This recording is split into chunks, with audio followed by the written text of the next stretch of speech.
All right, there we have it. Hey, how are you doing, man? I tried calling you back several times yesterday and today. Gabriel, you got to leave a message.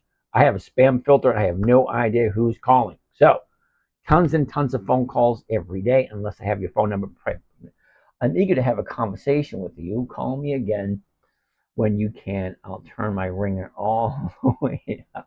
You know what? If you want me to call you tonight, DM me with your phone number and I'll give you a buzz as soon as we're done tonight.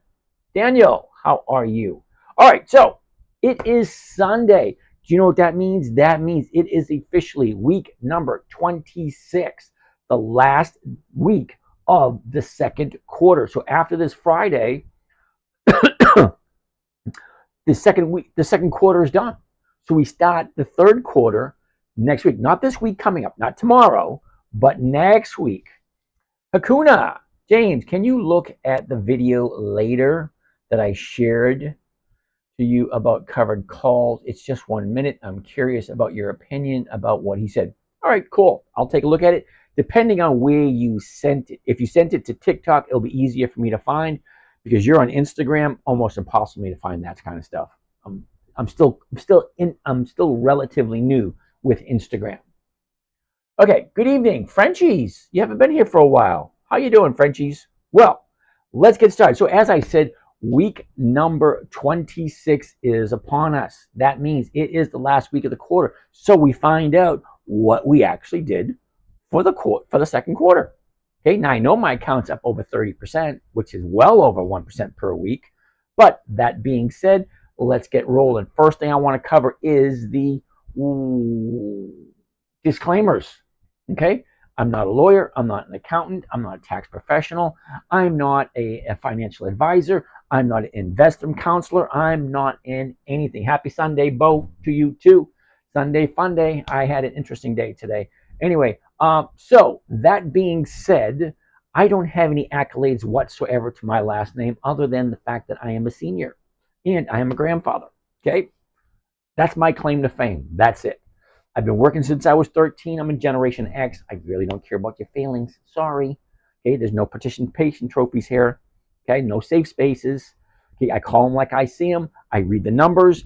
I read you the charts. And I can only do what I can only do. There's nothing really behind anything I say. So whatever I say, disregard it all. Hey, Doc's over there on YouTube. Whatever I say, make sure you take it with a grain of salt. Do your own research to make sure what I am saying is accurate and it's applicable to you.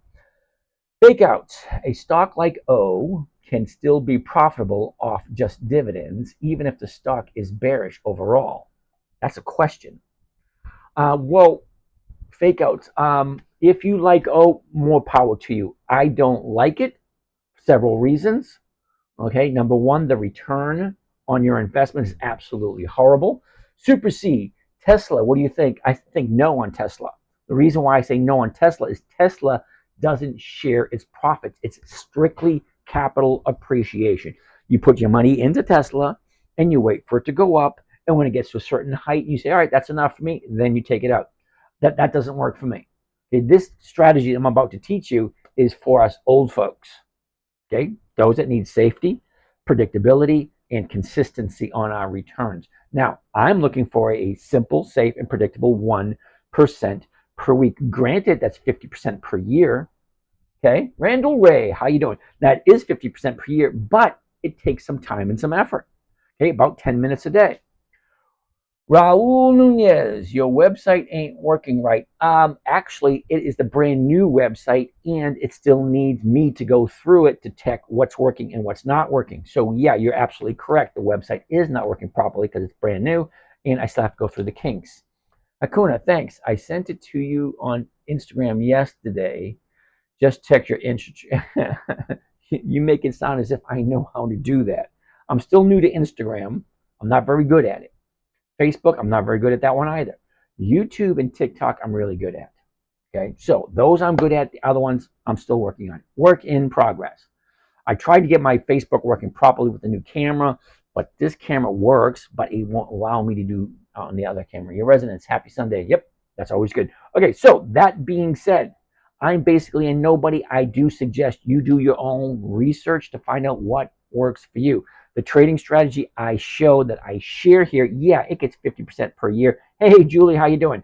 It does get 50% per year or more, but it was created for a 9-year-old. So there are so many things you can add, subtract, and do whatever you want.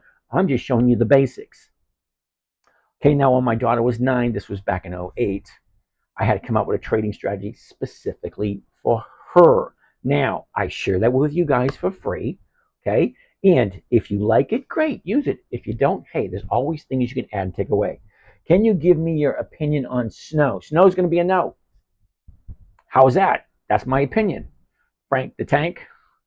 Now, let me tell you why snow is a no. But before I tell you why snow is a no, let me go through the criteria and how we got here and where we're going. I'm going to be here till 11:30, so we have plenty of time to tell you why snow is a no. Okay? But we'll get there. Hold on, Frank. All right. So, first and foremost, it was created for my 9-year-old daughter when she was 9. Okay, she's going to be 25 this year. So, it's been a while. Okay, but I still teach the exact same strategy. Now, what is it? Well, it has to be simple. It has to be safe, predictable, consistent, and no way she could lose. Okay? That's the 5 criteria. So, 5 criteria came along with 5 rules. There's a lot of 5s in this thing. Okay? So, we'll get them to you. 5 rules. Rule number 1, never buy something you don't want to own long term. Breaking up. Dave, I'm not quite sure what you mean by breaking up. I'm not that far away from the computer or the phone, so the microphone should be just fine. Number 1, don't ever buy something you don't want to say. When you say 1%, do you mean 1% in your overall account or 1% on a position? Pakaris, I mean 1% on my positions, which is 1% on my account, because 98% of my money is invested at all times. Okay, if you think I have money just sitting on the side doing absolutely nothing, well, you're right, but it's only like $500, $600, $700. That's about it. 98% of everything else is invested at all times, so it's continuously working. It says you have limited who you can send comments to in your live stream on Facebook. I have no idea. We're sorry your live video ended. Why did my live video end on Instagram? That's weird.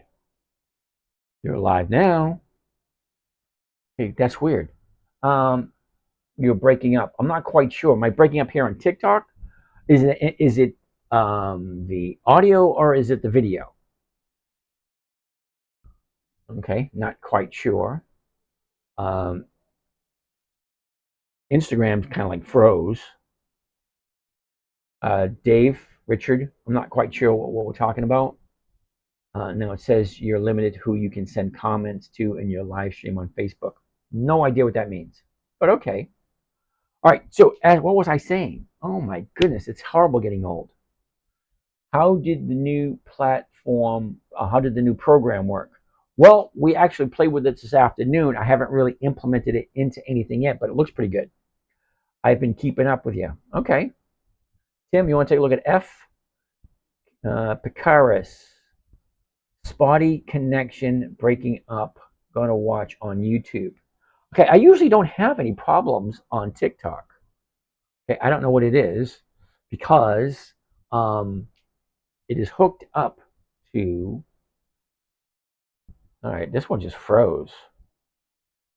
All right, slow connection. Why are we having slow connection? I'm like 5 feet away from the damn thing. I'm 5 feet away from the Wi-Fi. Body connection breaking up. Okay, I'm gonna learn. Molar Mender. Oh, you're new here. I'm looking to learn. Well, we're just getting started. I'm going to be here till 11:30. NVIDIA going to be a good buy? I'm going to say no because they don't have 20 years of increased dividends, and the dividend that NVIDIA is giving is 1 penny per share. Okay, so why would you invest your money for 1 penny per share? Okay. Okay, so I don't like stocks that don't consistently increase. So there's no possible way on God's green earth that Nvidia could have increased its dividends consecutively for 20 years. Why? Well, because the dividend's 1 penny. How can you possibly increase for 20 years if the current dividend's 1 penny? Sorry, I only like companies that consistently increase their dividends because stocks go up and then stocks go down. They go up and then they go down. So what are you collecting with a stock that doesn't pay a dividend? Okay, when it's going down, you're getting absolutely nothing. Nvidia, Mama Apple, it says that you have limited who you can send messages to. Yeah, I got that. How come? I have no idea. I've been on Facebook for over a decade, so I have no idea why that is. All right, so back to what you're saying. User 9165 8055 1473. Hut, hut. Ha, ha. Anyway, yes, companies have consistently increased. Live is dragging. Uh-oh. Hard to listen to. I'm not sure which live is dragging. Is it the TikTok one, YouTube one, or the one on Facebook, Instagram? You waved at mom. Okay, all right. Hard to listen to.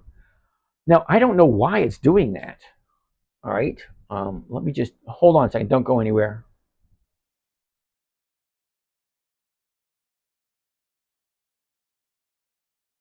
Wi-Fi, Magic House, the Wi-Fi.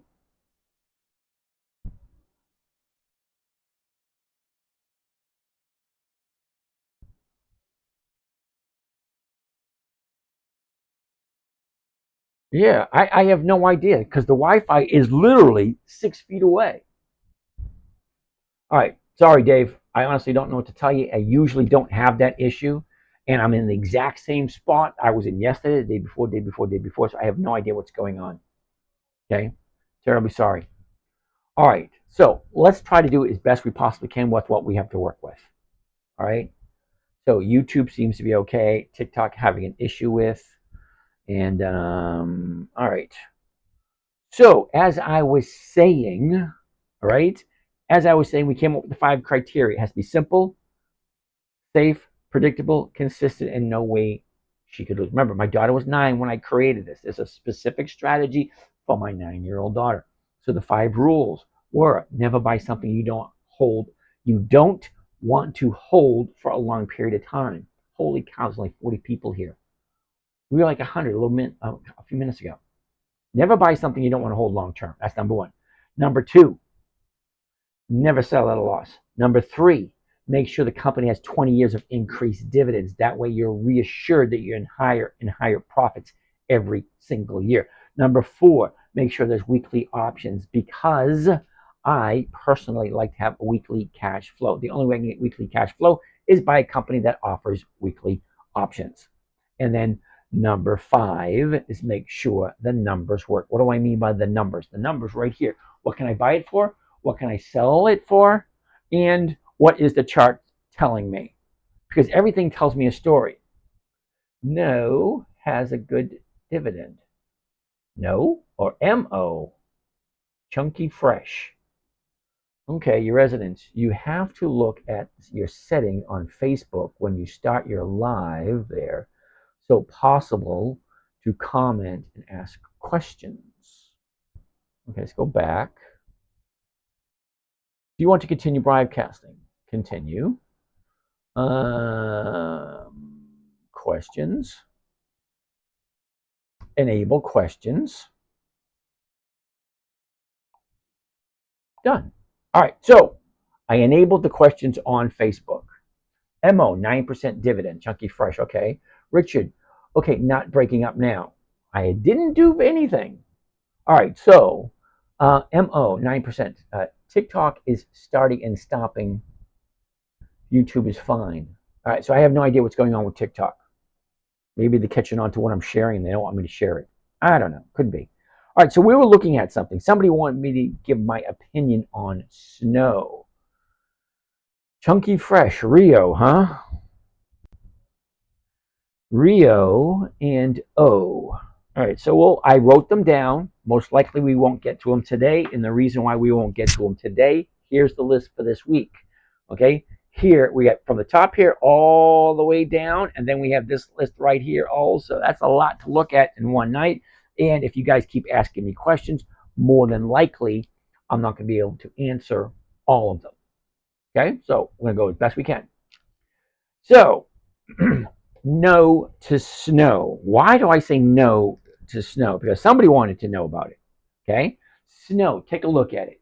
I can buy it at $127.99. The closest one's going to be the 128. The 128 is going for $238.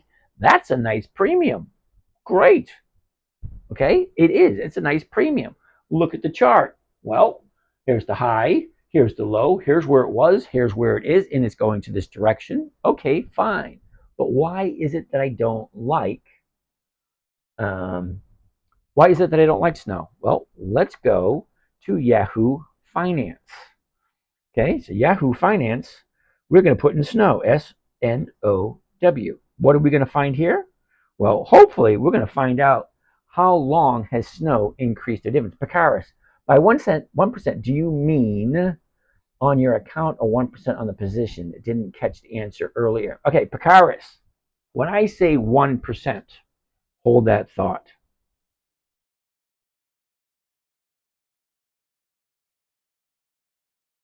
Hold that thought, Picaris. I'm not ignoring you. I'm trying to find out the information for snow. Okay, so this is why snow is a no. See right here? Now, for those of you guys that are new here and don't know, this screen right here, this screen that I am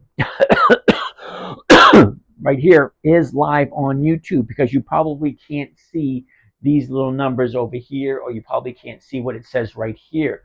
There are no dividends on this selected time period. So what does that mean? Snow has no dividends. That's why snow is a no. Okay? So no matter how much you like it, all right, no matter how much you like it, look what it did last year. Okay? It was at 192. She drops down to 145, shoots up, drops down, shoots up, drops down, shoots up, down, up, down, up, down, up, down, up, down, up. It makes a nice high right about here at 235, 238, something like that. And then she gaps down and it keeps on dropping, and there's your new bottom. Okay, so here's the question. Snow is losing money, Chunky Fresh. It has no profit. So here's the question I have, Chunky Fresh. When it is going down, okay, what are you collecting as the stock goes down? Absolutely nothing. If it's not paying a dividend and it's not increasing the dividend, what are you collecting? You're collecting absolutely nothing. So snow is a no. And why is O a no? Somebody asked me about O earlier. Here's why O is a no. You ready? Monthly options. That's it. Monthly options, which means I can only do it 12 times a year. Why do I like weeklies and not monthlies? Well, monthlies, I can do it 12 times a year. One per month. That's it. On the third Friday of every month, they expire. Check it out. 19 July, 16 August, 20 September, 20 December, 17 January. Yeah, it's once per month. And then let's take a look at the numbers. Right now, it's at 53.58. Okay? The 52s are going for 120. Okay, but I'm losing a buck. Okay, see, if I buy it at 53.58, there's the number right there, 53.58. If I sell it to 22.50, I'm losing a buck right off the top, which means I'm collecting 20 cents. 20 cents on a $50 stock. But that's not the worst part. It gets even worse. Are you ready? If I'm collecting 20 cents on a $50 stock, I've got to wait 4 weeks.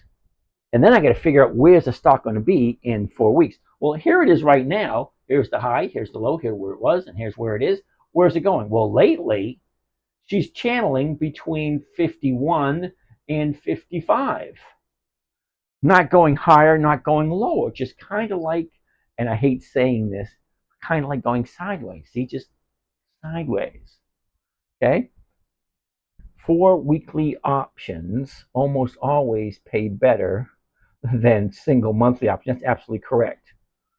Okay, that's absolutely correct, Doc. That's why I just don't do monthlies. So when I say I look for stocks to have 20 years of increased dividends, okay, there's a whole bunch of them, but how many companies have increased dividends and weekly options? Well, there's over 300.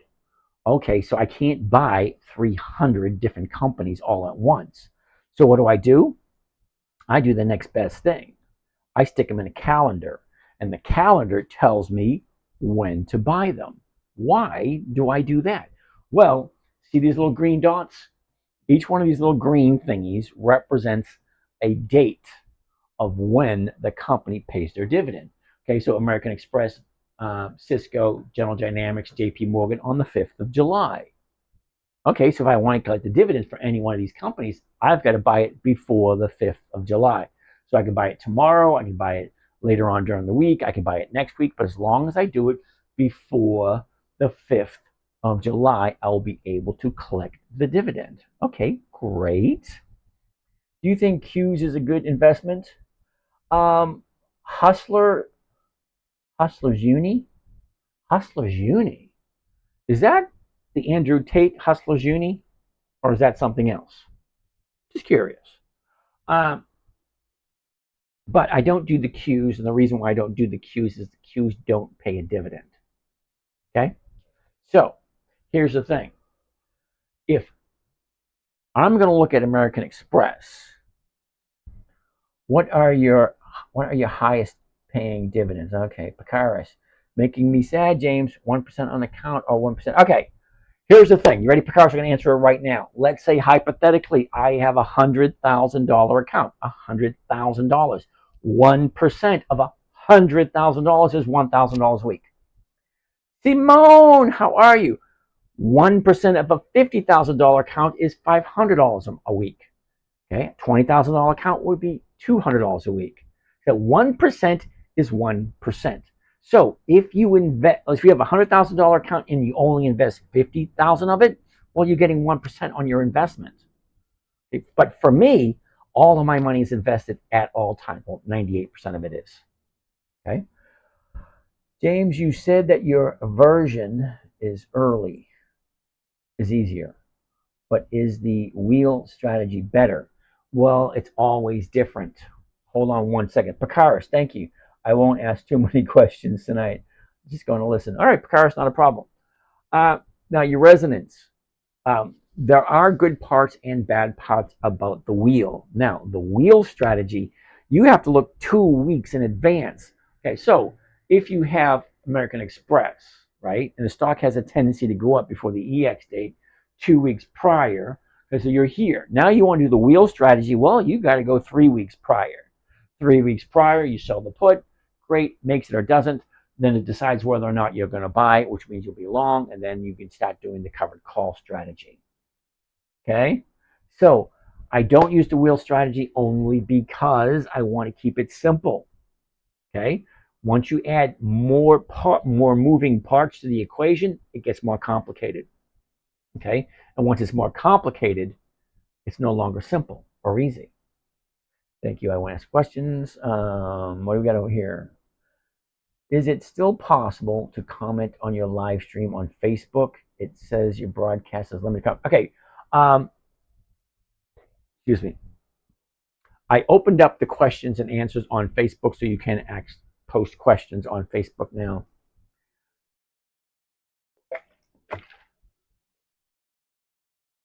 All right.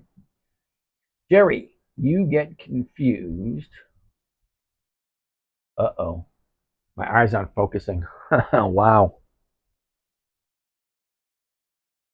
Thank you. I want to express. All right, your resonance. But what is the big difference between the two? There's more moving parts in the wheel. Simple. There are more moving parts in the wheel. Jerry say, I get confused when things get complicated.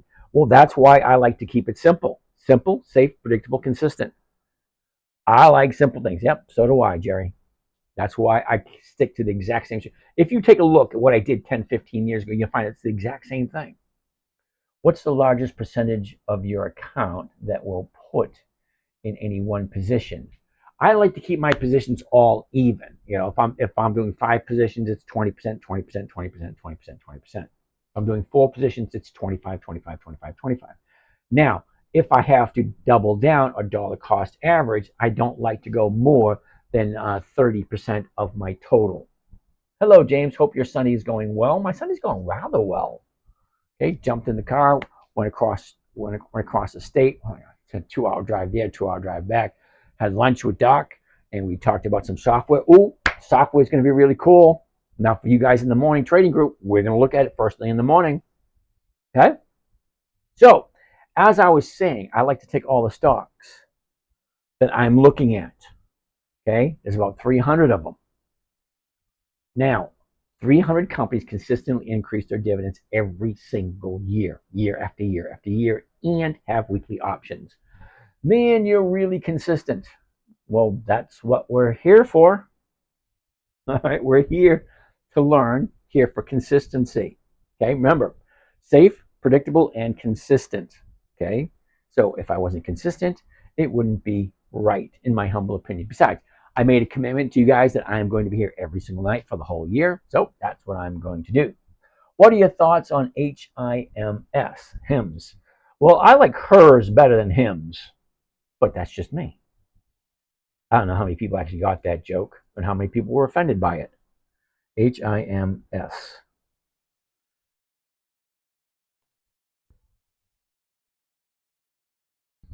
Alrighty, it's interesting. Not for this week, number one. All right, now let's take a look at how often have they increased their dividends. HIMS. Sorry, HIMS is going to be a no. No dividends. Okay.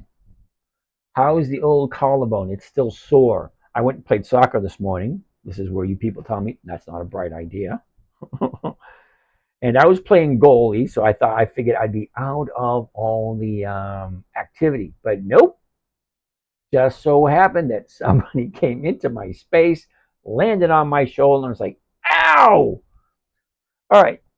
I checked after you said that you allowed comments on your Facebook Live, but is no different. I can write YouTube. I have no idea, or TikTok or here. Just wanted to let you know. Well, I appreciate that. All right, Joe, you want to take a look at Apple? AAPL. Joe most likely won't get to it tonight because we have so many from last night. Did you punch him for that? No, I didn't, because we were playing soccer and things happen, you know? So it was one of those things, you know? I'm not a prima donna. So if something happens, I stepped onto the field as my responsibility. If I get on the field with a bunch of guys that are running around, kicking the ball around, yeah, there's a slight chance I'm going to get hurt. So it's my own damn fault. I don't take it out on anyone else because it's my own damn fault. I take responsibility for the stupid shit that I do. Do you ever trade on your phone? All the time, Pakaris. Now remember, I have an account. I have a couple accounts on Robinhood, which is right on my phone. Okay, I am trading on Robinhood almost every day because I use a different trading strategy on Robinhood than I do here on Thinkorswim. Now I don't use the Thinkorswim mobile app because it's just too congested and too icky. Ooh, how's that? Where will you put 15,000 windfall right now? I'd put it into my account, and my account would go from wherever it is for an additional 15. All right. Now, Joe Mama. Hey, Joe Mama. Okay. I don't like REITs. Okay. Now, we looked at O, which is a REIT.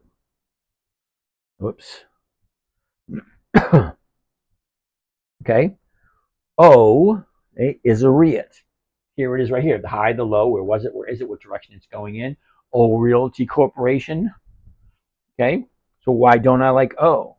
And this is why I don't like most REITs. Okay. Most REITs have monthly options, which means, yeah, they may have monthly dividends. Okay. But what are they lacking? Well, number one, They don't have weekly options, which means I cannot get a check on a weekly basis from this company. Doc, you want to look at MPW? MPW. Also, why don't I like O? You ready for this? I'm not quite sure you're going to be happy about this. Okay. Joe Mama, you ready? Okay, so here's the dividends for O.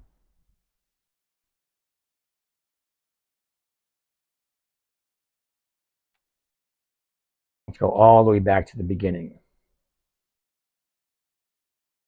Oh, wow. Wow, it goes all the way back, doesn't it? All right, it goes back to 1994. Doc, you want to look at Siri? SIRI. We'll take a look at Siri also. Just sit tight. We'll get there. Okay, so let's take a look at O's dividends, and then you tell me what you think. Okay, so in 94, it was 7 cents. 95, it was 7 cents. Didn't increase. Okay, then it went up to 8 cents in 95. Okay, 96, it was 8 cents. And then it dropped down to 7. Then it went back up to 8. And then 8 cents all the way up until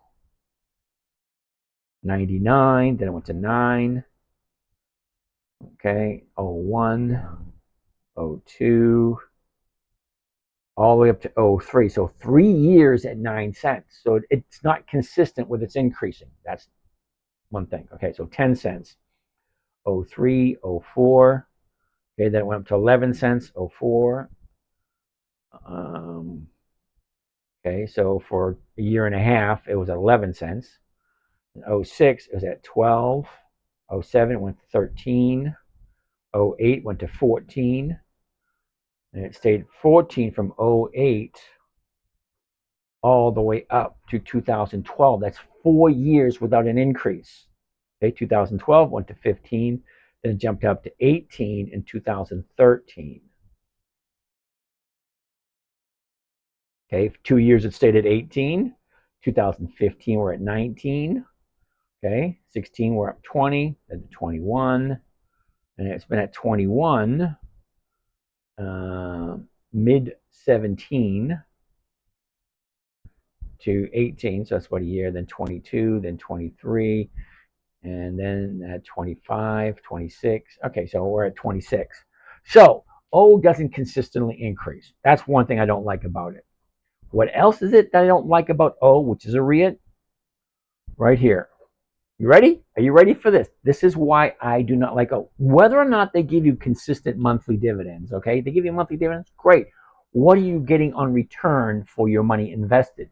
You're getting 5.9%. 5.9%. Now, I'm showing you how to get 1% a week. I know it doesn't sound like a lot. Simba, how you doing? I know that 1% per week is not a lot, but that comes to over 50% per year. So ask yourself this.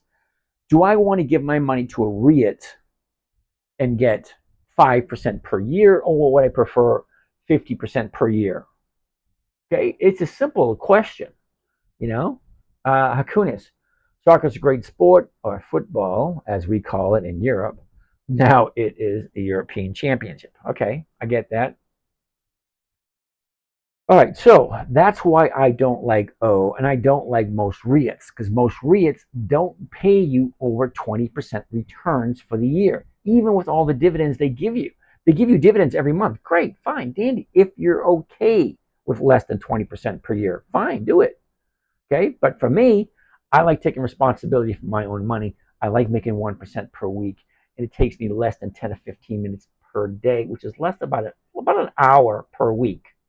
Okay, for 1% return. Now, how much does that equal to? Well, for me, 1% equals over $1,000. Right now, it's about $1,200. $1,200 for 1 hour's worth of work. Okay, I don't have a problem with that. Seriously, I don't. All right, so let's go back to next on the list. So you guys have basically told me that. On our list today, let's look at PPG. PPG Corporation. I always thought it stood for something, but it doesn't. PPG Incorporated. All right. You gonna say hi? Good evening, everybody. I'm looking for the Roku remote. The Roku remote. Yeah, the one that wasn't put away. The one that wasn't put away. Oh, wait a second. You were watching TV last night. You fell asleep on the couch, so comfortable.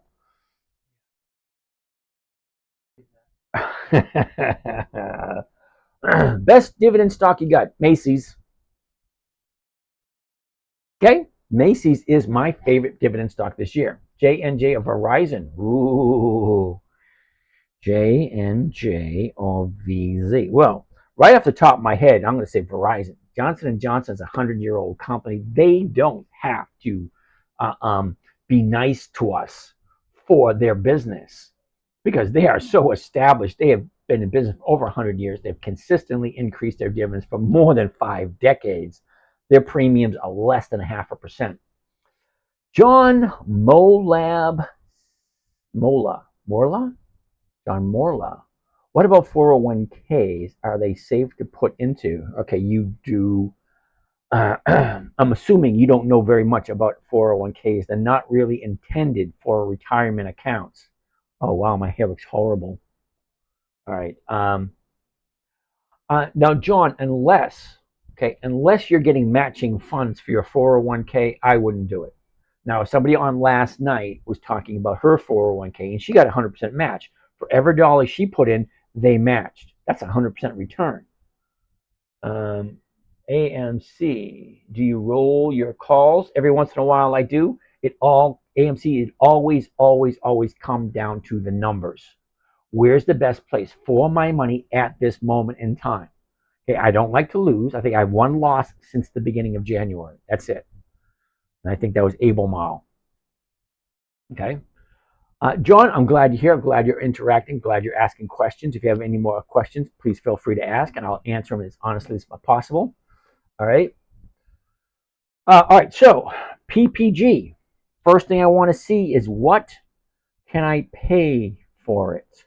Now, I don't like the numbers I'm looking at. Let me explain to you why I don't like these numbers. The bid, 123.98. The ask, 134.52. That's an $11 spread. Okay. Usually, Picaris, Flick, really? FLIC. Okay, now Picaris, usually, when I say what or who, it means it's a company I've never heard of, which means it's probably going to be a no. Bark B all the way. Okay, what is your top dividend stock pick for today? Macy's. There you go. Macy's. I like Macy's. It's been very nice to me this year.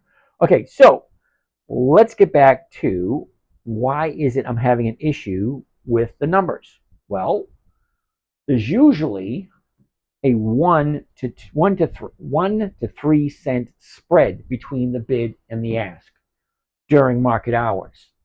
So after market hours, an $11 spread between it's very hard to figure out the numbers. So what I'm going to go by, the last traded price, 128.59. So we'll be looking at the 129s. Even at the 129s or 85 cents, that's going to be a no. It's not 1%. I say thank you, but no thank you. Picaris, okay, I need your opinion on BRK.A. It's going to be the exact same thing. If I've never heard of the company, that means I have no idea who they are. Why let your stock get called away if you bought a low price? Okay, AMC, you're under the impression that I'm looking for capital appreciation. Nope, not at all. Okay, personally, I honestly don't care. I honestly don't care where the stock goes. If it goes up, great. If it goes down, I'm not too happy about it. Berkshire Hathaway, Warren Buffett's baby. Yeah, why do we want to look at Berkshire Hathaway? Do they have dividends? DVN, Devon Energy. DVN. What is Berkshire Hathaway's ticker symbol? Does anybody know? Come on, Doc, you got to know. What's Berkshire Hathaway's ticker symbol? Okay, it's not one I follow. BRKA, really? BRK.A.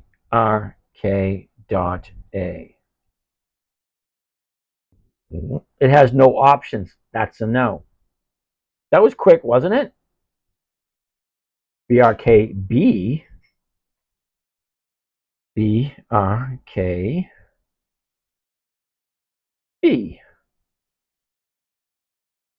Okay, that's going to be a no. Why is it a no?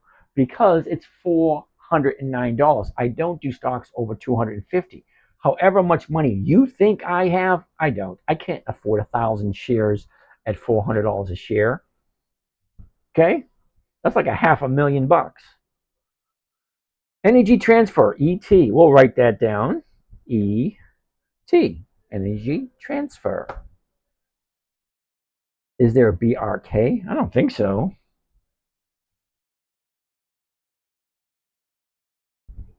Wow. There's BRKB, BRKA, BRKL, BRKH, BRKVX, BRKUX, BRKTX, BRKIX, and BRKHW. That's a lot of BRKs. Yeah, BRKA is 600,000. Yeah, okay, that's going to be a no. Okay, L, energy transfer, 3x a night, every night. Okay. Why not sell a put before selling a covered call? All right, AMC.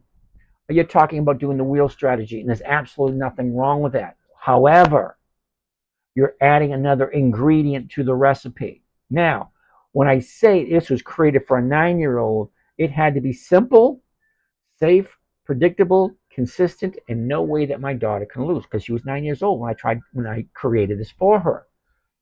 If your calls don't get called, how long are you holding onto these stocks? What if never called? Okay, JWH 119. Okay, good question. It is. However, I've been trading for over 20 years, the longest I've ever held anything, and it wasn't voluntary. Wasn't. Okay, it was Kimberly Clark. I held it for 9 months. But in that 9-month period, I collected 3 dividends and over 20 premiums. Okay, so if the premiums are anywhere between 0.5% and 1%, 20 times, that's a nice return. Okay, I did make money off of it, and I didn't sell it for a lot. Remember, rule number 1: never buy something you don't want to hold long term. I had no problem with Kimberly Clark. Okay, also have no problem with holding on to Kimberly Clark, and I didn't sell it for a loss. Okay, I bought it, it went down, and I waited, and it came back up, and then I sold it for a profit. Okay, but I made I collected 3 dividends and about 20 premiums, and the premiums range anywhere between 1.5% down to 0.25%. But 20 of those, along with the dividends, you could double, triple, even quadruple the amount you're currently getting if you're just collecting dividends. Okay. BRKB all the way. BRK is 1/15th of value. Okay, what? Awesome growth. No dividend. Yep, that means a no.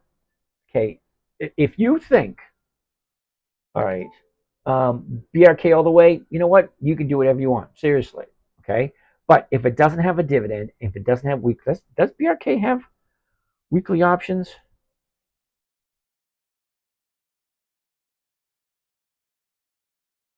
Actually, it does. It has weekly options. Okay, just for the fun of it. Okay, just for the fun of it, take a look. 409.62. So the 410s are going for 283. Okay, that's like 0.7%. Why would I do that? So dividend capture is out mostly? No, I like dividend capture. I mean, dividend capture is a great strategy. It's one of the oldest strategies there are. That's where you buy the stock, you capture the dividend, say, thank you very much, I'll see you next time around. And you just go on to another stock that pays a dividend.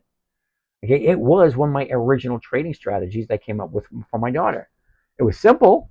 Okay, you buy the stock before the dividend is paid, you collect the dividend, thank you, and you move on to the next company.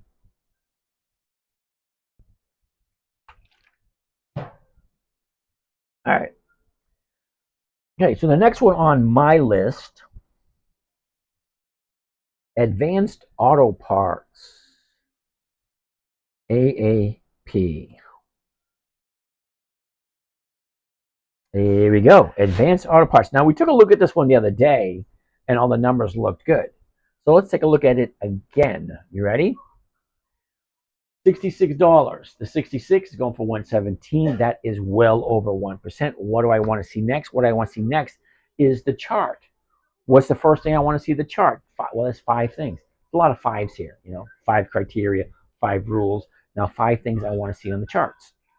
High, low, where was it? Where is it? And what direction is it going? That's 5. High, low, where was it a year ago? Where is it now? And what direction is it going? Okay? So, I like the way it looks. So now let's take a look at the 90-day. The last 90 days. Now what am I looking for when I look at the 90 days? Well, the first 5, the high, the low, where was it, where is it, and what direction is it going? But what else am I looking for? I'm looking for predictable movement and time frames for the movements. Let me show you. Here's the high here. It took 5 days to get to the low. Up 2 days, 5 days down. Up 4 days, 1, 2, 3, 4 days down. Up 2 days, 2 days down. Up 3 days, 2 days down. Up 5 days, 1, 2, 3, 4, 5, 6, 7, and then about 8 days down. So I'm looking for predictable movements. How much time between the high and the low? Well, it has a nice movement to it. Here's your 30-day bottom way over here. She jumps up, drops back down, heads back up again. Okay, so there's a possibility, depending on what happens tomorrow, because this one's not as clear. Let's take a look at the 30 days. That gives us a little bit more clarity. Okay, so here's your 30 days. All right, 30-day high, 30-day low. Where was it? Where is it? What direction it's going? Okay, 30-day high was at 73. She drops down to 61. Then she shoots up, pulls back down, up, back down. Now she's going to the upside. Okay, great. What dividend capture and out mostly? No, not really. The other BRKs are not purchasable. Okay, whatever.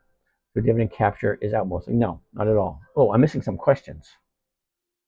What's wrong with your right eye? I got stuck with a nail when I was younger.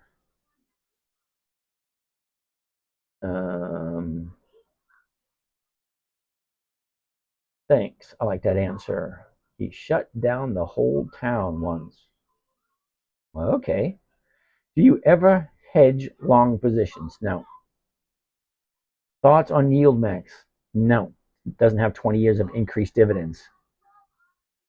Okay. This investment strategy is great for holding a full-time job. Not quite sure, Picaros, what you're talking about, but I'm retired and I get 1% per week. Okay, so now I share a couple accounts with you guys, 2 of them. I get 6. I share 2. One of them has 117,000 in it. The other one has 200,000 in it. So 1% of 117,000 is right around $1,100 to $1,200 a week. Okay, so that's more than enough to take care of my bills for me. Okay, you guys might be different. Now the other account has 200,000 in it. That makes about $2,000 a week. Okay, anywhere between 1,500 and 2,000. Okay, so ask yourself the question: how much money do I have, and what is 50% of that value? So if you have 25,000, 50% is 1,200 and 12,500. That's a yearly. Okay, so you could be making about $1,000 a month, which is $250 a week, somewhere in that area. Okay, but I don't know what you're talking about. This investment strategy is great for holding a full-time job. I mean, if you have a full-time job, see, most people spend more time planning a family barbecue than they do in their personal finances. Now, this is just personal finances. At some point, whether you like it or not, whether you want to admit it or not, I don't want to admit it for the longest time, that you are going to retire from the workforce at some point. And there's only 3 ways to retire. You either time out, which means you get so old that they say, all right, you're done, go home, don't bother coming back again. That's timing out. Okay, then there's walking out. Walking out means basically, hey, I made enough money, I don't need to be here anymore, I'm retiring. Third is they carry your ass out in a body bag. It means you die on the work floor, which a lot of people do that. That's not for me. Okay, so I have enough to keep me comfortable, and then I feel compelled to share with you guys, and you guys seem to be enjoying it, so I'm going to continue doing this. Pakaris, I mean, just the one strategy, only have one open calls Friday and Monday. No, I have 5 positions in one company. Okay, I jump in on Monday, Tuesday, Wednesday, Thursday, I just look at it. Friday, I adjust whether or not I'm going to be back into cash or not. How do you get $1,000 a week off of a $114,000 account, 50% return? Yeah, that's about correct. Okay, so $100,000, 1% of $100,000 is $1,000. Okay, Florida gal, thank you for sharing this. Woohoo! Okay, anyway, so BRK all the way. You're relatively new here. Okay, so sit back, relax, and see if it makes sense. All right, if it makes sense, great. Keep coming back, ask questions. I got no problem whatsoever sharing answers. Okay, so yeah, 1% per week on a $114,000 account is over 50% per year. You're right. You actually got the math correct. A lot of people can't figure that out. All right, so we're looking at advanced auto parts. Okay, now the numbers work. $66 if I buy it first thing in the morning.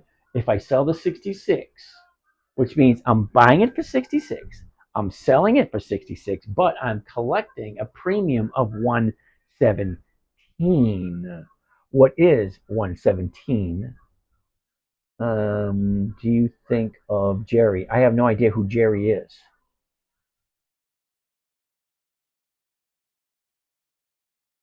Okay, I missed something. Thank you for sharing. All right, for all the girl. Yes, very, very, very enjoy your info. Thank you. Circle project. Okay, thank you. Um, Coco's laughing. JEPI. Yeah, no. That was quick. JEPI is a no, always has been a no, and always will be a no for me. My retirement will not be good. If I can make 50% annually, I can easily live on that return. So that's great. Well, Akuna, that's why you're here. And oh, whoever was just on YouTube sending me a question, I didn't get it. Okay, Sarah, we are going to take a look at MPW a little later on. That's the disadvantage of Robinhood versus Thinkorswim. I'm not quite sure what you mean by that, Doc, but okay. So what were we talking about? Oh, we're talking about AAP. Okay, advanced auto parts. First person. That's funny. All right, so AAP. I can buy it for $66. Now, see if this makes sense. For those of you who are new here, see if this makes sense. Okay, if first thing Monday morning, I buy it for $66 because the bid, the ask, okay, the last traded price, the bid, and the ask. Okay, the bid is what I can sell it for. The ask is what I can buy it for. Okay. The ask, $66. Now, if you understand what a covered call is, a covered call is where you buy a stock. You sell somebody the option to buy it from you at a certain price by a certain date. So let's think of it this way. Let's say you have an old beat up car in your side yard and you say, you know what, I want to sell it, push it out in the front lawn, throw a sale sign on it, $1,000. Great. Tom comes by, hey, I want that car. Here's $100. Hold it for me until Friday. Okay, you own the car. You're selling it for $1,000. All right. Now, Jerry or Tom, whoever's going to give you $100 down payment to hold it until Friday. If he comes back on Friday and picks it up, great. He gives you $1,000. The $100 is just for you to hold it and take it off the market. If he doesn't come back, you keep that $100 and you turn around and you sell it to someone else next week. Because I mean, I can hold a full-time job and do this from my phone. I'm only 38. Why not do both for now? You're 38. You should exactly do this. All right. Now, the reason why you should do this at 38, because 60, 65 is going to come whether you like it or not. Loading up on Starbucks, an LFG. I like Starbucks. I actually have some Starbucks. S-Bucks, we'll take a look at it. Probably won't be today because we have way too many to take a look at. Okay, so as I was saying, for those of you that are new here, see if this makes sense, okay? If I buy it for 66, okay, because that's what the price is right now. Now, understand that tomorrow morning when the market opens, this is kind of like one of those roulette wheels. It keeps on rolling and rolling and rolling, and you just don't know what it's going to be, okay? Because the bid and the ask always change constantly. All these numbers always change. So whatever you look at, 66, if I sell somebody the right, not the obligation, okay, this is a weekly, okay, 28 June 24, which means this option is going to expire by Friday. So if I buy it first thing in the morning, the stock, this is two separate trades. Who or how do you put it on hold for someone to come and get it? Do you trade commodities? I used to trade commodities. So Neil, listen closely, okay? The bid and the ask, okay? You think that there's nobody there, but there is.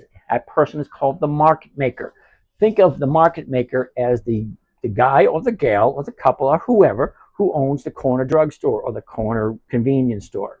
And they buy a gallon of milk for $3 and they sell it to you for $4 or $3.50, whatever. The difference between what they pay for it and what they sell for it is the margin. The margin is their profit. So the market maker, okay, it is his job to create the market. That's why he's called a market maker. Okay, his job is to buy at this price, sell at that price. What he makes is the difference between this and that. And usually the spread between the buy and the sell is usually 1 cent to 3 cents. The more stocks, the more shares that are traded in a day, the less the spread. Okay, now, if you think being a market maker is nice, market makers can make anywhere between $50,000 and $1 million in one day, depending on the volume of shares that get bought and sold. Now, who buys it? Who sells it? Don't know, don't care. Why do I say that? Well, because if it's listed here, that's the price. Now you have a couple of choices. You have what's called a market order, which they are required to fill instantaneously. Okay, Darnaps, Angel, how you doing? Okay, if it's listed here and you do a market order, they are required. The market maker is required to fill it at the market instantaneously. But if you put a limit order, say, all right, I don't want to pay more than $65.83, limit order, which means that's all I want to pay. It's going to sit on the screen of the market maker until he feels like filling it. All right, so let's finish up with the example. So like I'm saying, see if it makes sense. If I buy it for 66 and I sell somebody the rights to buy it from me at $66, between Monday morning, when I buy the stock, I sell the option, which is a covered call. I'm selling somebody the right to buy it from me anytime between Monday morning and Friday afternoon at 4 o'clock. At that time, it expires and there's no longer they can do anything. And if I sell it, if it closes on Friday above 66, then the following Monday I'll be back into cash, have all my money back again, along with my profits. Now, if it comes Friday afternoon and it's at 65.99 or 65.98, okay, I won't sell it, and then I'll take those stocks into next week, and then I will sell next week's 66. And I will continue doing it until it goes 66 or higher. I'll be back into cash, and I get to do the whole thing all over again. But here's the thing. Why am I buying it at 66 and selling it at 66? Some people might be thinking that makes no sense. Well, what you're missing is the premium. The premium is $1.17. Think of it this way. Hey, Joe, I'm going down to the store to pick up a 6-pack of beer. You want me to get you anything? Yeah, give me a bottle of vodka. Okay, great. $40. Great. Here's $40. Here's 1%, which is $4 for picking it up for me. Same thing. What's the risk? Okay, Sarah, here's the risk. Are you ready? Here's the risk. This company, Advanced Auto Parts, could disappear off the face of the earth tomorrow. There's your risk. Okay, when I say there's no risk, I'm looking at companies like Coca-Cola, Advanced Auto Parts, General Parts, General Electric, Ford, General Motors, companies that have been in business for over 50 years or more. Okay, so the risk comes in if you buy it at 66 and then you turn around and sell it for less than what you paid for it. Well, there's your risk. Okay, now Remember rule number one, never buy something you don't want to hold long term. Never sell at a loss. So if I buy it at 66, I would, me personally, never, ever, ever, ever sell it for less than 66. That's just one of my rules. Were you in the gifted class as a child? Nope. Not at all. Okay, I was just your average student. I finished in my high school at the top of the middle of the class. There's 365 kids in my class.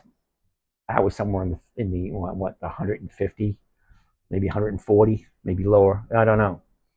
What if the price won't return? Would you sell? Jessica King, good question. Jessica, let's quickly go over this for a second. Just tell me if this makes sense. Okay? Okay, Jess, just hold on a second. A year ago, the stock is at $65. Okay? She goes up to 75. Okay, well, let's go this way. Okay, a year ago it's 65. Okay, she goes up to 74.50. She drops all around to the bottom of the year at 47.73. From there, she's up, down, up, down, up, down, up, down. That's what stocks do. They go up, they go down. The high of the year for Advanced Auto Parts was 88.65. Once it got there, there's a bunch of profit taking. Well, it's at 88. It's the high of the year. Great, let me take my profits. Okay, now, lately, okay, this is the last 2 months. She was at 77.50, something right about here. She drops, goes back up, drops again.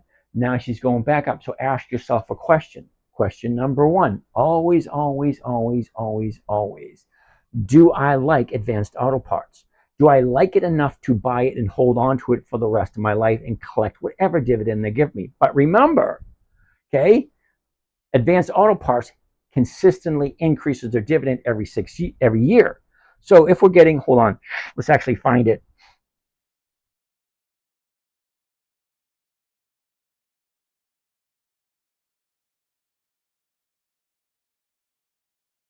There it is right there, April. Ooh, April 11th, which is the first month of the second quarter, which means more than likely,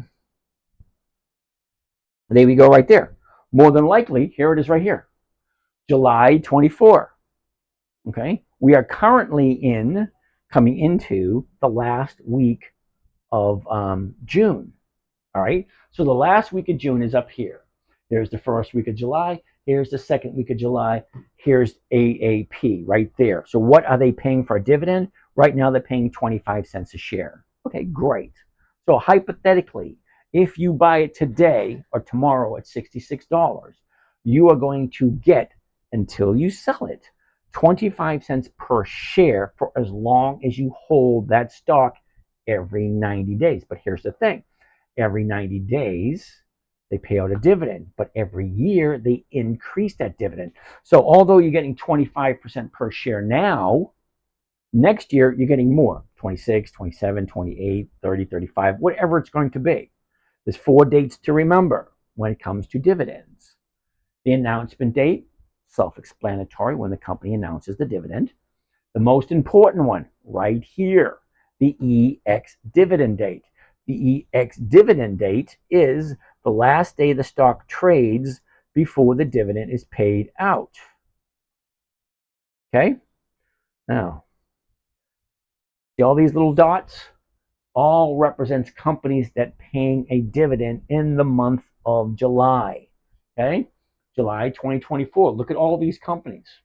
Now, they're not all on my list, right? There's only a few of them. They're actually on my personal list. And the reason for that being is I like 20 years of increased dividends and weekly options. So there's only about 300 companies that have weekly options and have increased their dividends for more than 20 years. Okay, so I only look at 300. Now there's 9,552 companies that I could choose from, all right? Half of them pay dividends, half of them don't. Okay, so I'm at the point in my life where I want safety, I want predictability, and I want consistency. And I do not want to risk my capital. So whatever money I have has to last me for the rest of my life, unless I feel like going back to work. But I don't. I like hanging out with my grandson. I like hanging out with my kids. Okay? The kids all go to work. What do? I got the whole place to myself. I get to mow the lawn, get to trim the trees, hang out in the pool, teach my grandson all kinds of neat, fun stuff, give him some cake and ice cream, some popsicles, and send him back home. Love it. Anyway, I'm actually enjoying my retirement. Okay, so that being said, let's get back to the example we were talking about. So the question, out of everything you're going to think of and try to absorb, there's one thing that should be at the top of your head to ask yourself this question. Does it make sense? I buy a company for 66. I sell it for the exact same price I paid for it, and I collect the premium on a weekly basis. Now, if I sell it first thing tomorrow morning, I'll collect 117. By next Friday, it's going to expire. So whoever bought it, it is up to them to decide whether or not they want to buy the stocks or whether they want to just say, all right, it's only 117 bucks per contract. We'll let it go. Whatever. Okay. And then next week I do it all over again. Every Monday I buy stocks and I sell the options against them. I do the covered calls. It's one of the safest strategies there is. And if I'm collecting this right here, let's find out exactly what that is. And how do we figure that out? Well, a quick little math problem. You take your profit, which is 117, okay, and I divide it by the purchase price, which is $66 per share. So the return on my investment for the week would be 1.77%. That's almost 1.8. That's close to 2%. That's for 1 week. So if the stock stays above 66, I collect that 1.7%. I'm back into cash. And the following week, I do it all again with a different company.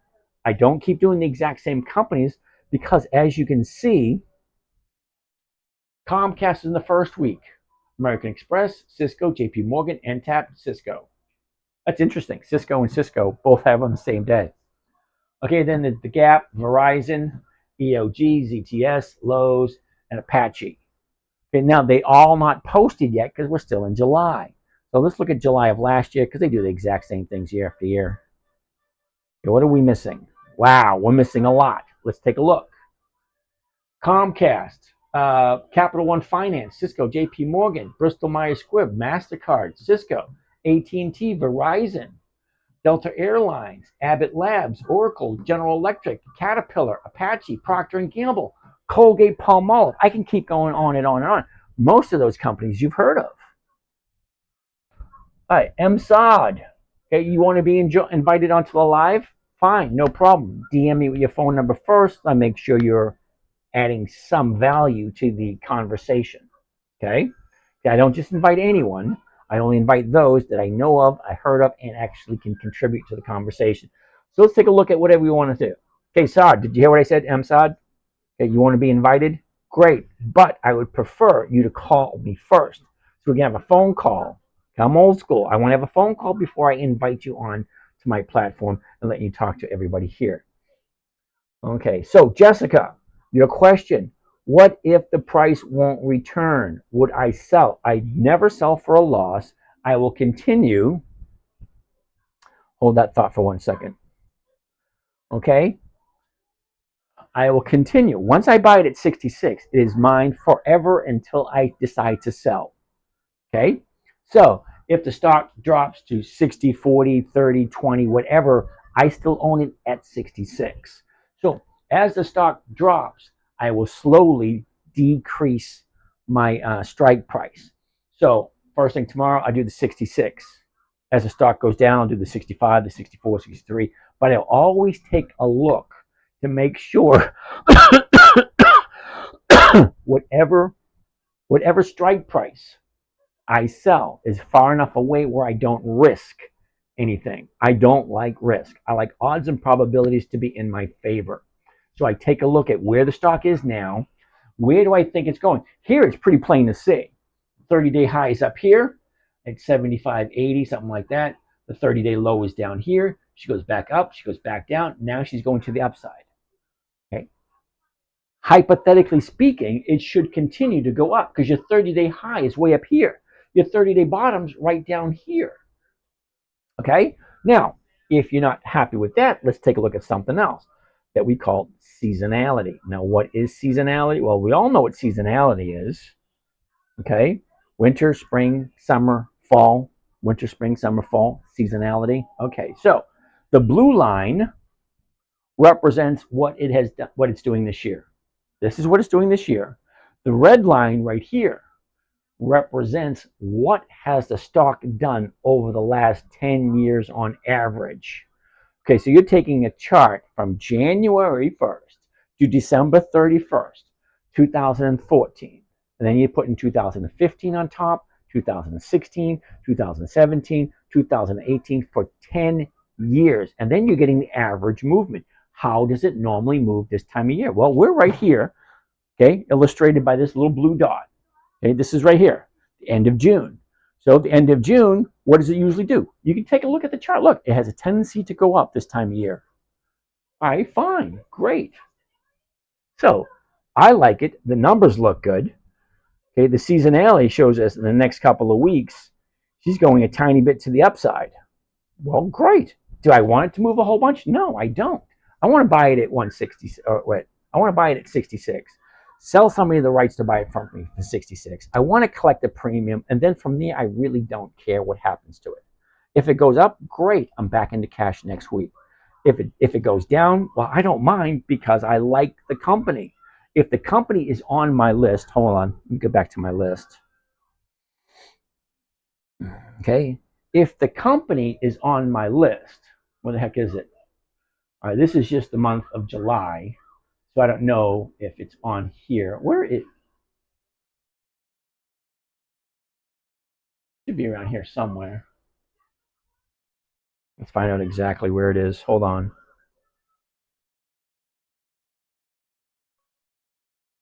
All right, there it is. Yeah, that's for last year, this year. Okay, right there on the 12th. Okay, it's on my list. What does that mean? That means I like the company. It's consistently increasing its dividends. I've already looked at all the numbers. What's the high of the year, the low of the year? What's their earnings? What is their profit year over year? Okay, what is their cash flow? What is their expenses? I've already looked at all that information. And what is the book value? That's a very important one for me, book value. It's like if they liquidated everything they own, what would I get? All right. All right. So that's that one. Let's move on to the next one because I'm hoping, from what I said, okay, if I buy it at 66, I sell it at 66, I'm collecting 1.7 and 1.17 per share. That's 1.77% for the week. Diane Bars, how are you doing over there in Facebook? All right, Hakuna, thank you. I appreciate that. Share your knowledge. You're awesome. Thank you. Woohoo, woohoo, woohoo. All right, anyway, so that is Advanced Auto Parts. I like Advanced Auto Parts. The numbers work for me, okay? And I like where the chart is. So to answer your question, if the price don't return, always go back to rule number one. Never buy something you're not okay with holding long term. Long term may be something to you or something to me, totally different definitions. To me, long term is 30 days. Okay, now I bought Lowe's at the beginning of the second quarter. I still have Lowe's. Okay, that means I've had Lowe's for almost 90 days. Do you think I like that? No, I don't. But I collect a premium every single week and I collect the dividends. All right, so NLY. Someone else put NLY on the list. NLY. Here we go. All right, let's get some more of these questions in. Uh-oh, I missed a bunch.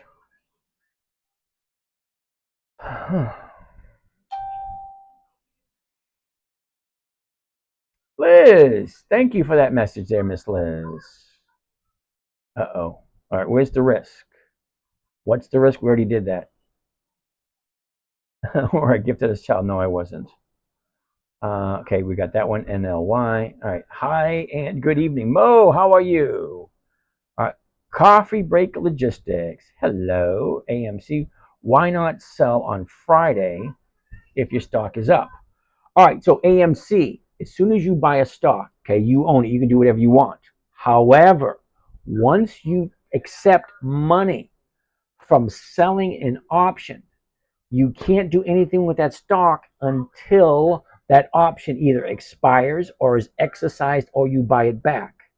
When it says covered call, that means you're buying a stock and then you're covered with the sale of the option, which means if I buy it at 66, sell someone the rights to buy it at 66 from me, I'm collecting that 117 per share, getting the 1.7% for the week.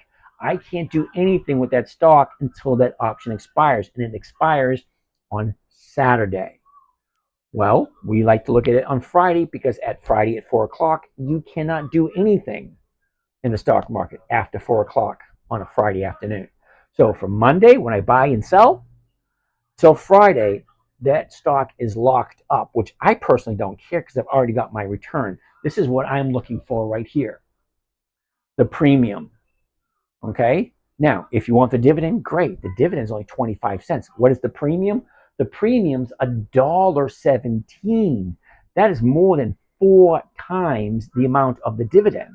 So if I buy it at 116, if I buy it at 66, sell it at 66, but I'm collecting 4 times the amount of the dividend.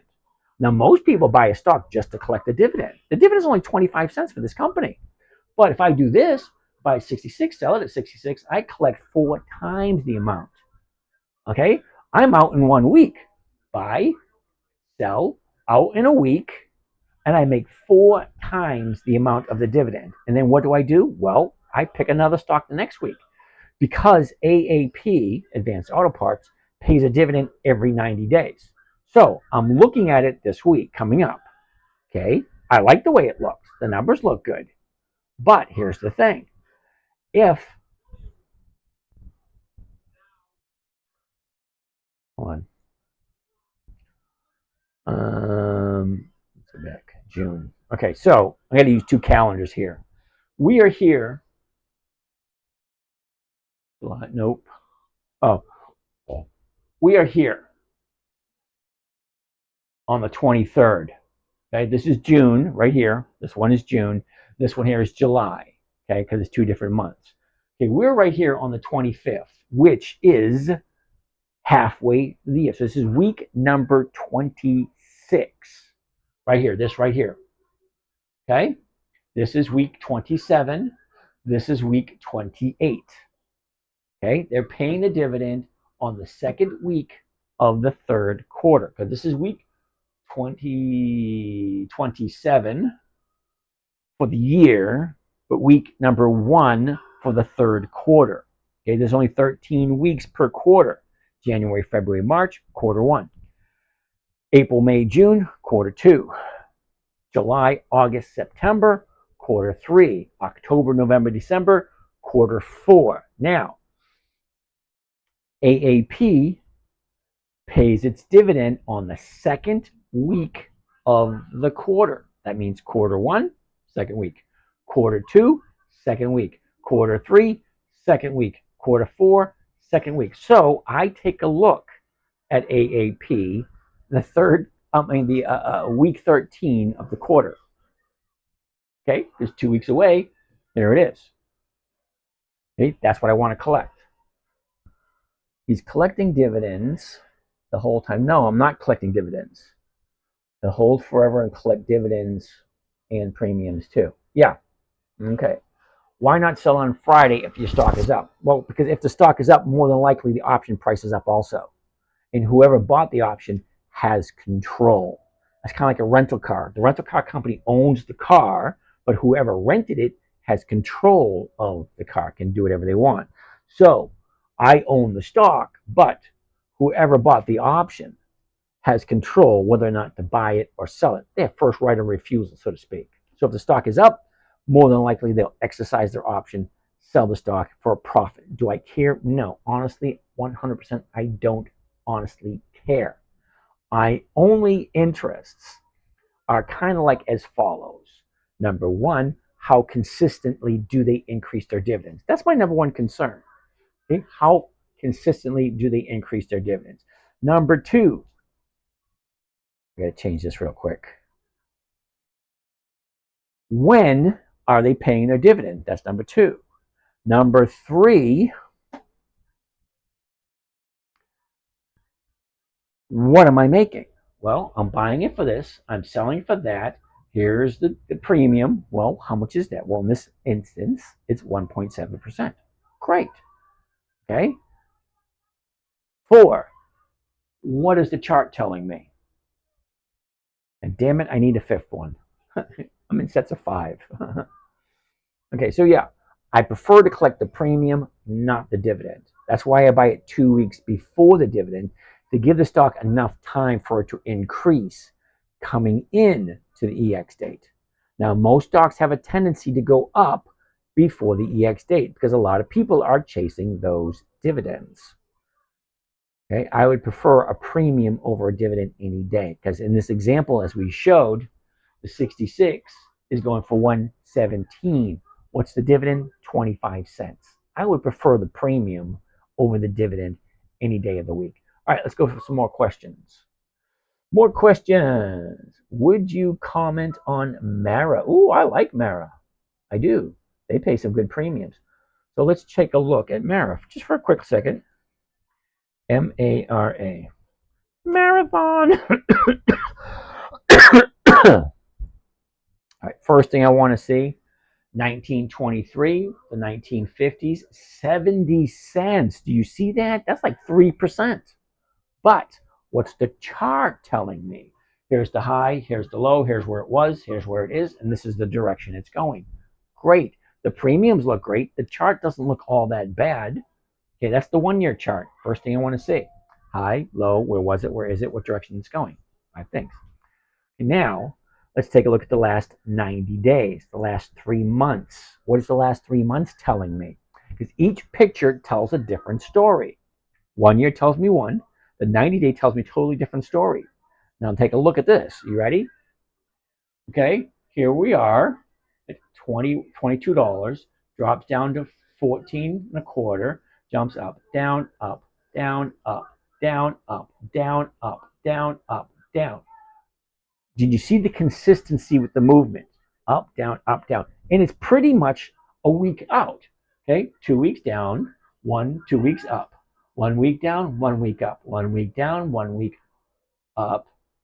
Okay, 1 week down, a couple of days up, 1 week down, 1 week up, a couple of days down, a couple of days up, a couple of days down, a couple of days up, so on and so forth. Look for predictability and movement. Okay, so it has nice movement for the 90-day period.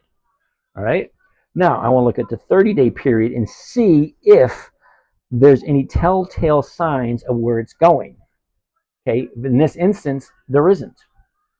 Okay, there is no big flag saying this way. Okay, look. Okay, here's your 30-day high, here's your 30-day bottom. Okay, down, up, down, up, down, up, down, up, down. There's no predictability there.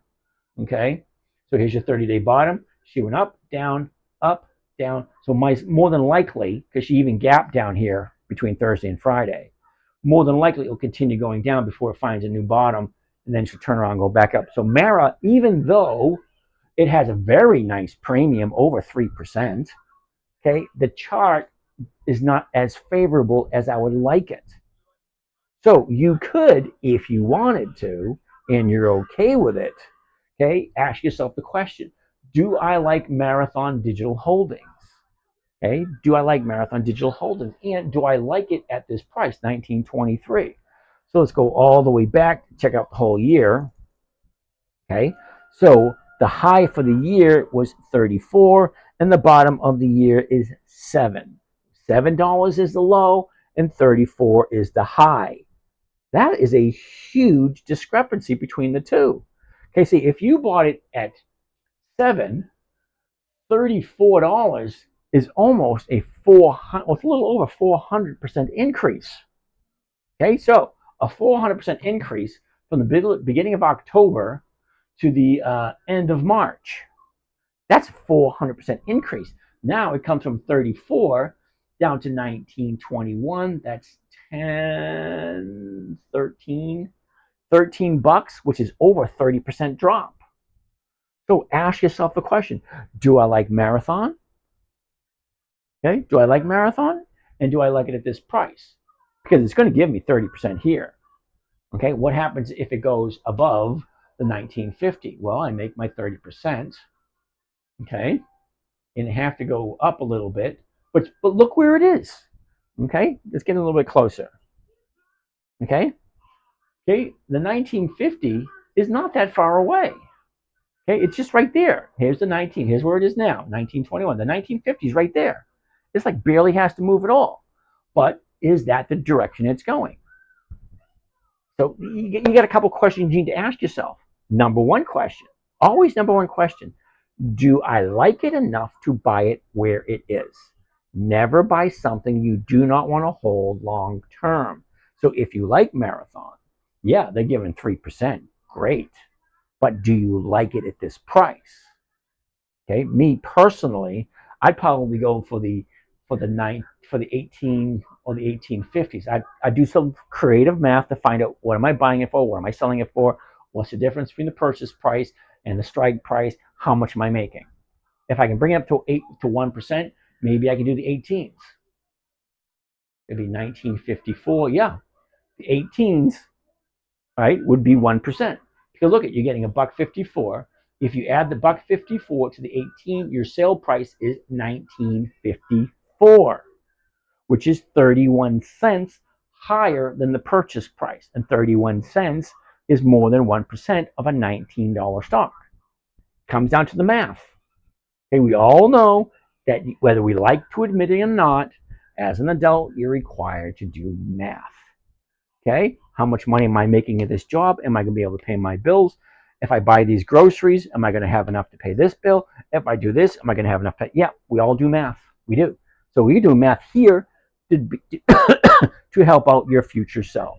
Because if you're looking to do this to build up your nest egg so that you can retire, or if you are retired and you want to see, am I making a nice return on a weekly basis? Great.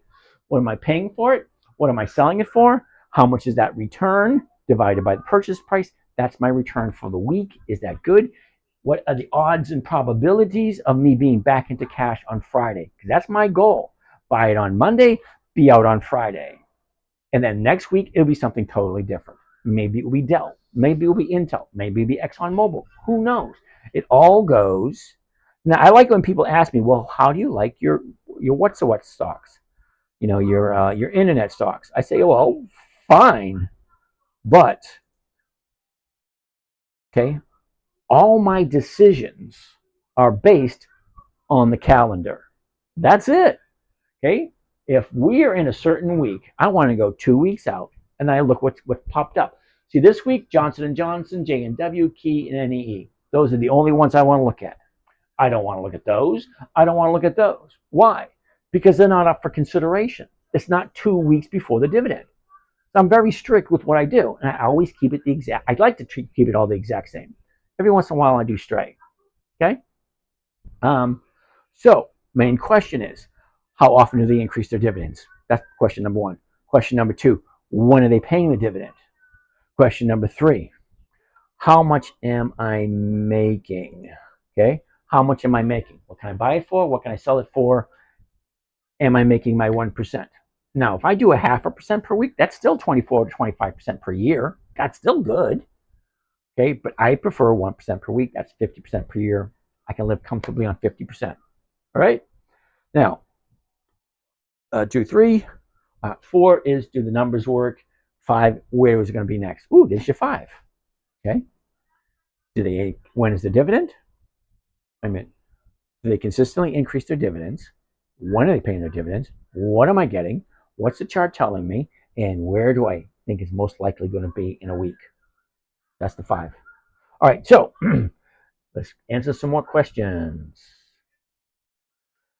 Brooklyn, 2201. JEPI. Nope. Why don't I like JEPI? JEPI.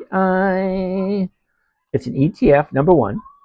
Number two, it's a monthly, okay? Which means I can only do it 12 times a year. Doesn't work for me because the numbers never work.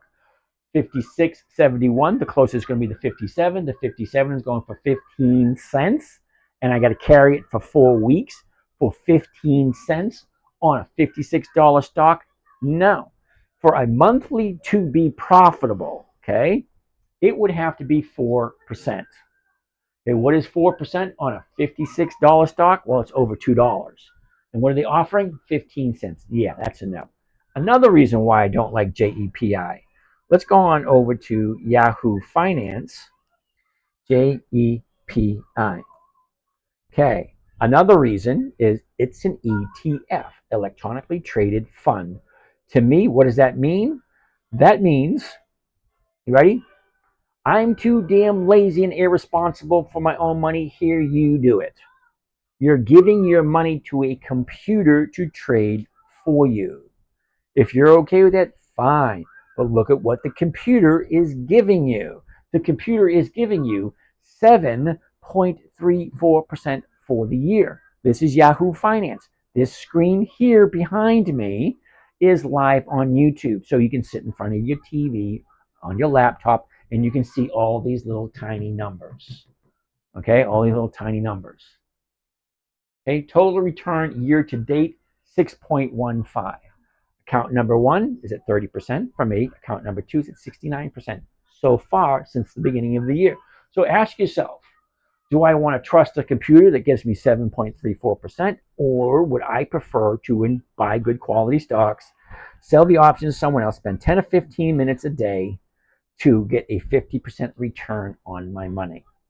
Is it guaranteed? No, it's not guaranteed. I said I average 1% per week. There are 4 weeks so far this year. Okay, we're in week 25. Week 26 starts tomorrow. Okay, 4 out of the 26 weeks, I got less than 1%. 0.75, 0.8, 0.85, and 0.9. 4 times. But the other 22, other 21 weeks was well over 1%. There was even 1 week that was like, I think 8 or 9%. It's crazy. All right, so anyway, JEPI is a no. Sorry. Next, I get some more questions. All right, Brooklyn. Okay, JEPI is a no. What platform do you use, Chris? This is Thinkorswim. Okay, it's a trading platform offered through Charles Schwab. I don't make any money on it. I don't even know if they have an affiliate program. Okay, because I got thousands of people every night. Thousands of people come through here. Okay. Oh, battery's low already over there. Okay, so let's switch it up a little bit. I'm going to plug in. Hold up on here, YouTube, for a second. Okay, so we got it plugged in. Let's see if that works. Okay, maybe it'll work, maybe it won't, don't know. Good time to dollar cost average on WBA. Al, that's a great question. Now, let's take a quick look at WBA. WBA. Walgreens. Now, for those of you who don't know Walgreens, Walgreens has been in business for over 100 years. There are 3 big pharmaceutical dispensaries: CVS, Walgreens, Walmart. Those are your big 3. There's a Walgreens in almost every major city in the United States. It's been in business for over 100 years. Why isn't it on your list? Okay, so you might say, well, it's going down. Well, yeah, it is going down. Look at it. Okay, that is clear to see. I can get a second or third grader come in and say, hey, that's going down. Okay, so it's going down. Here's the high, here's the low, here's where it was, here's where it is, and here's the direction it's going. All righty, but what are the questions that I'm missing? Question number 1. That's weird, because this one's at 16 bucks too. No, the other one's 66. Sorry. So, Walgreens, I can buy it at $16. I can sell somebody the rights, okay, a covered call, the rights, not the obligation, to buy it from me from 16, and it's giving me 62 cents per share. That's a nice premium. Okay, so it's going down. Let's take a good look at it. We know where the high is for the year. Okay, that was $31.99, right? $32. The low is at 15. That's only a 50% drop. Not that bad. Okay. The last 90 days. Okay, the last 90 days doesn't look as bad. Okay, here's the high. Here's the low. There's where it was. This is where it is. This is the direction it's going. But look, the bottom is right there. What happened over here? Let's start to go up. That right there, my friends, is the low, not of the year, not of a 30-day period.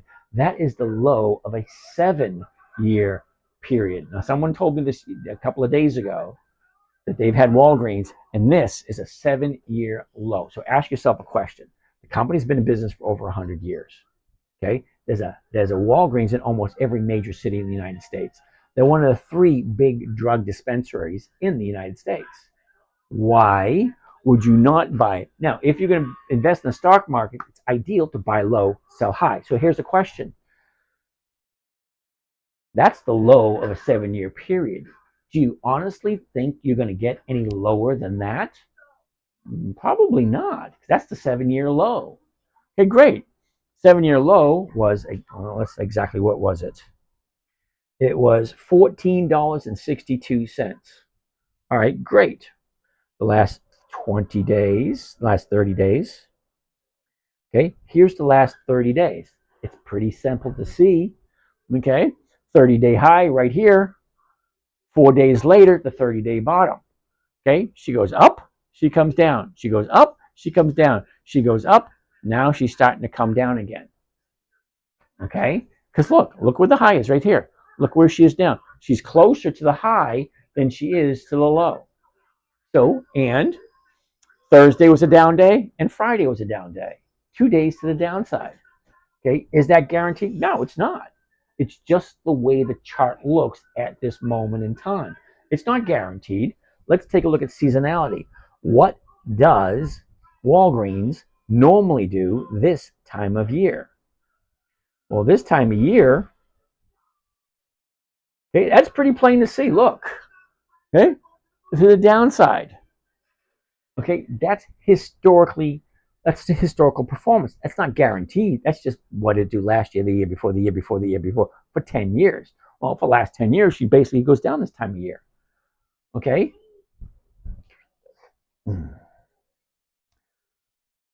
All right, let's take a look at some more questions. And Al, yeah, it could be, Al, a good time to dollar cost average down. But look at where it is.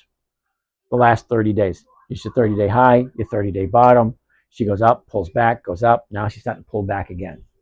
So, Al, it might be a good idea to keep your eye on it, see what happens tomorrow, the next day, and the next day, so on and so forth. Okay? Because to me, personally, I like to have a bottom 2 days to the upside before I jump in. Okay, here's a bottom, only 1 day. But the size, look at the size of the up day. Big up day here, big up day there, profit taking. Big up day, profit taking. Okay, more questions. DNAP Angel, 1 contract for 100 shares. Yep, that's correct. 100 shares equals 1 contract. 500 shares, 5 contracts. 1,000 shares, 10 contracts, so on and so forth. If collect the premium, don't you sell the stock you own at the same time? No, it's 2 totally separate transactions. The stock is 1 transaction. The option is another transaction.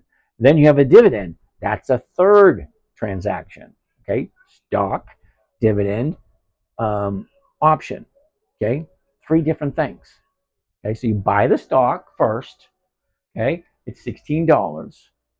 Okay, the stock is a separate order. Okay, so you buy the stock first, and then because once you buy the stock, it is yours forever until you sell it.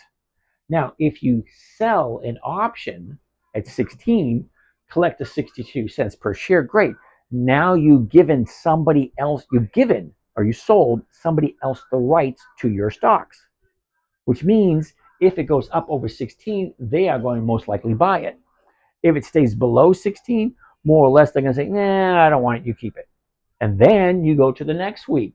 What am I selling it for this week at the 16th?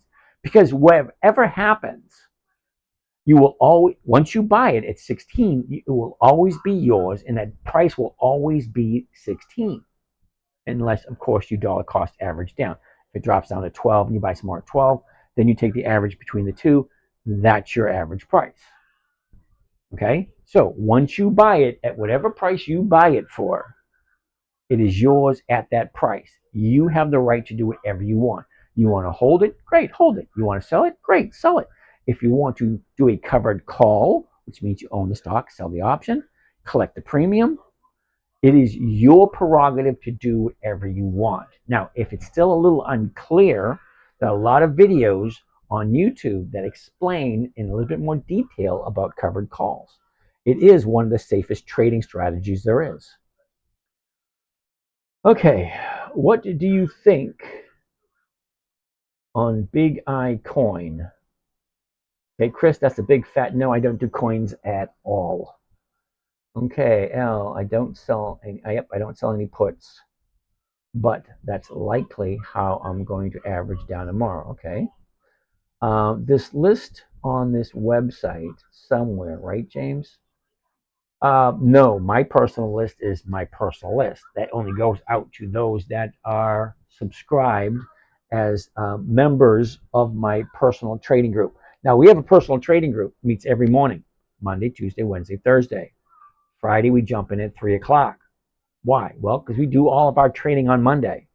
That's when we get the highest rate of return for the options that we're selling, because we are collecting time value. So as Monday, okay, we have 5 days of time value. Tuesday, we've got 4, means it's worth less. Wednesday, we've got 3, it's worth even less. Thursday, we've got 2, it's worth even less. Friday, we have 1 day, it's worth even less. What happens at the end of Friday? The options expire. So whoever you sell the option to on a Monday, they got to do whatever they plan on doing with it before Friday at 4 p.m. Low battery, close. Why is that freaking battery low? Okay, hold on. All right, there it is. On that time. Okay, now it's charging, but it's still getting hot. I got fans pointing at my cameras to keep them cool. All right. Is there any limit of contracts you can buy? Yeah. When you run out of money, you run out of money. There's no limit how many you can buy.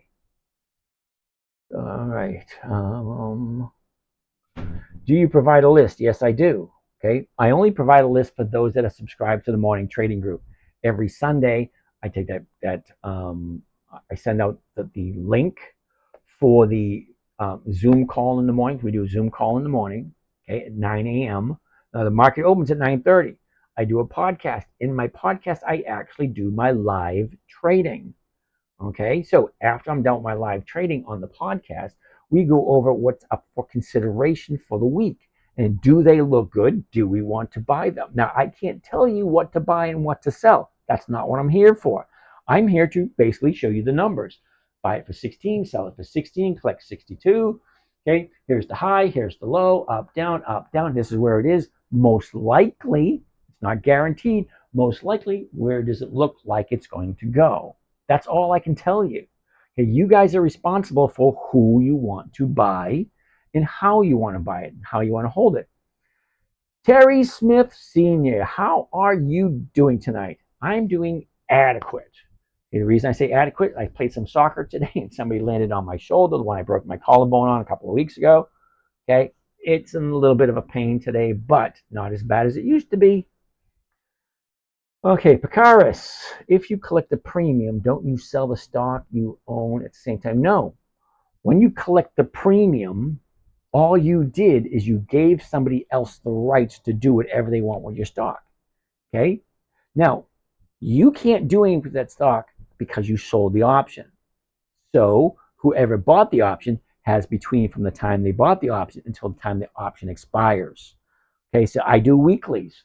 So 28 June 24, that is this coming Friday.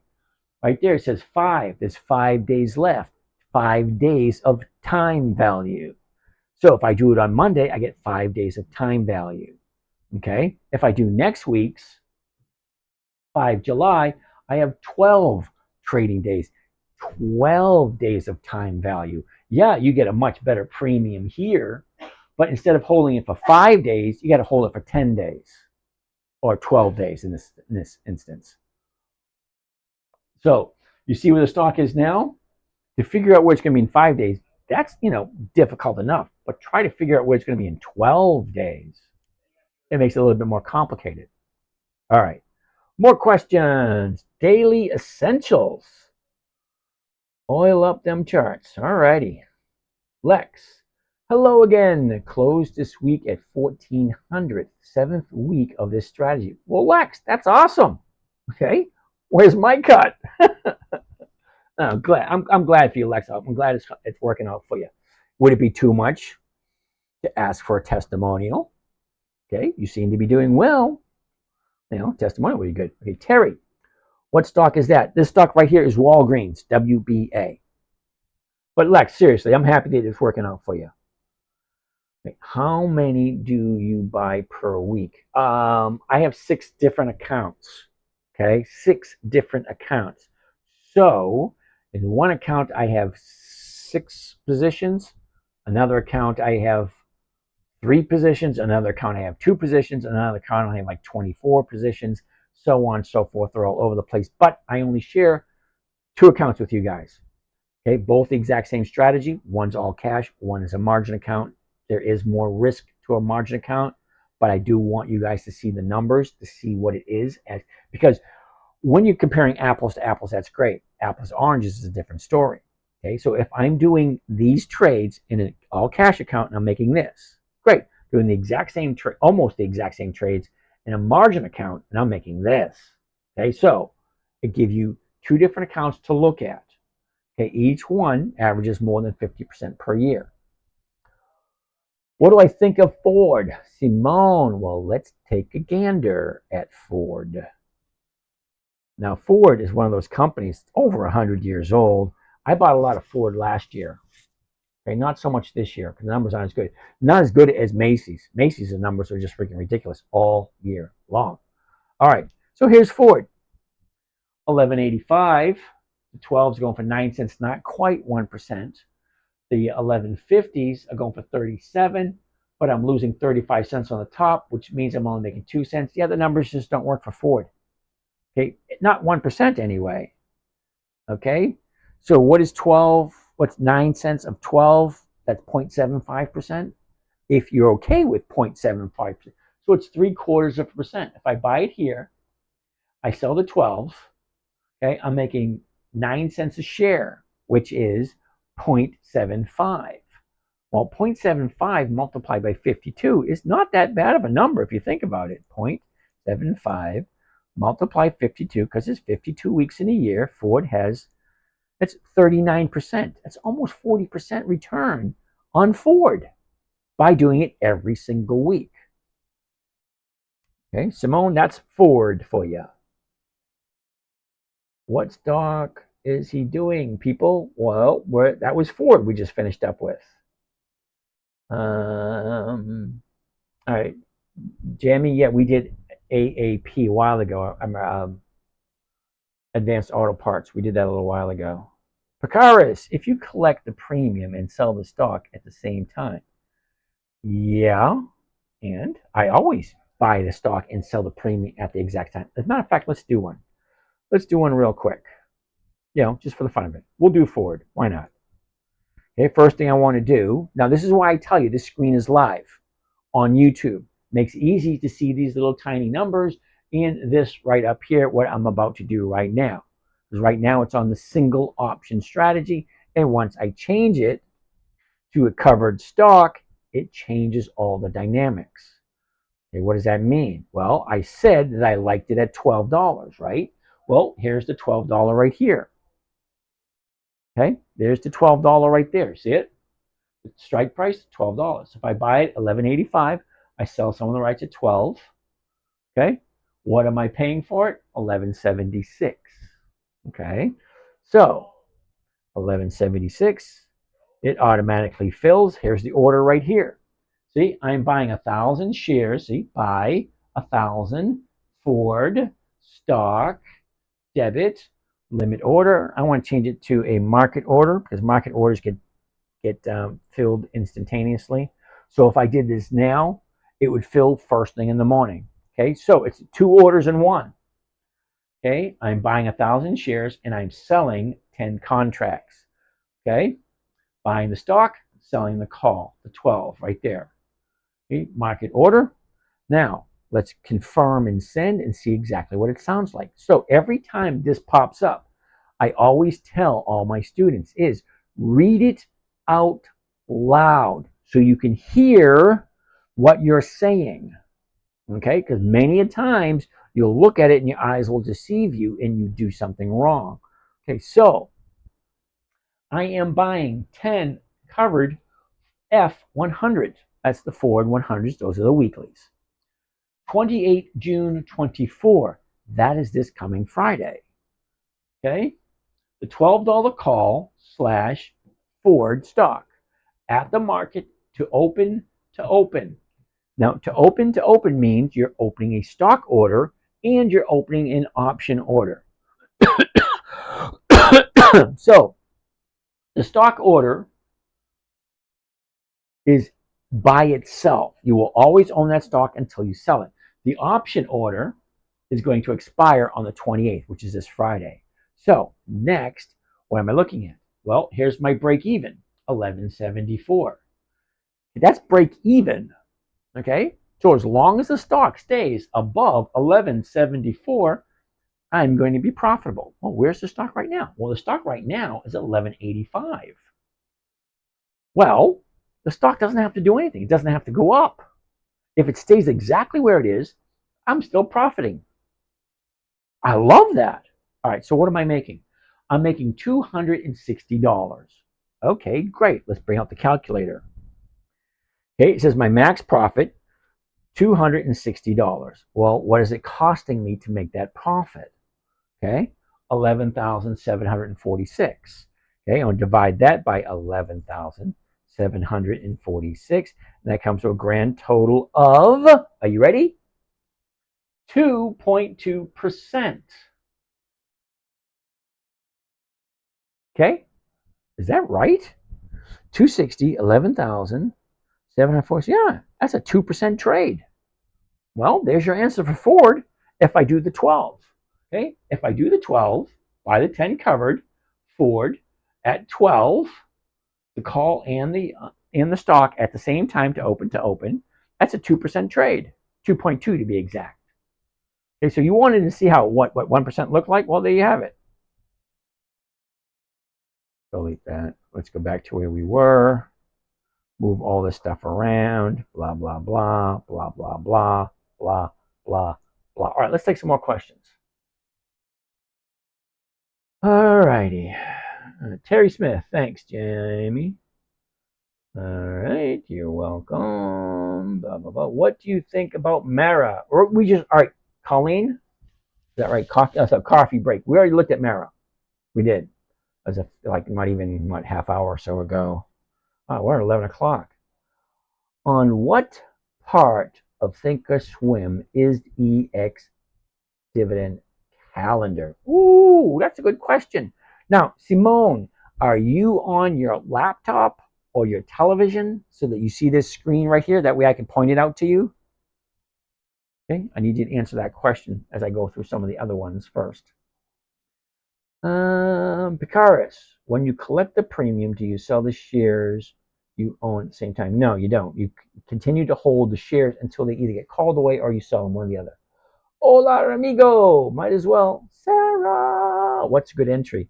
Okay, Sarah, I have no idea what we're talking about. Uh-oh.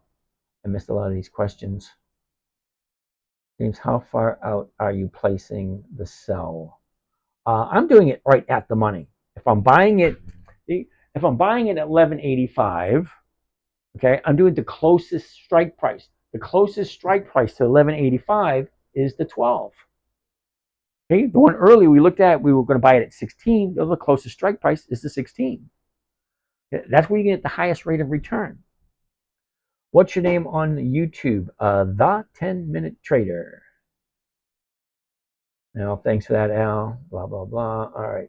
Buy the stock, sell to open the call. That is correct.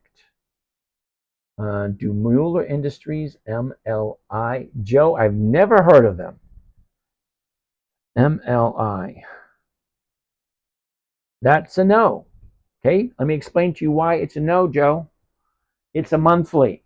What does that mean? That means I can only do it once a month. Okay, once a month means I'm only collecting anywhere between 12 and 15, maybe 18% per year. But if you're okay with that, great. If the sky rockets, be happy with your 1%. Well, here's the thing. A lot of people have a hard time accepting this. Before you do anything, you got to come up with a plan. Why are you doing this? Okay, me personally, I'm looking for a safe, predictable, consistent 1% per week. If the stock goes up, I really honestly don't care. A lot of people don't understand that, and I don't know why.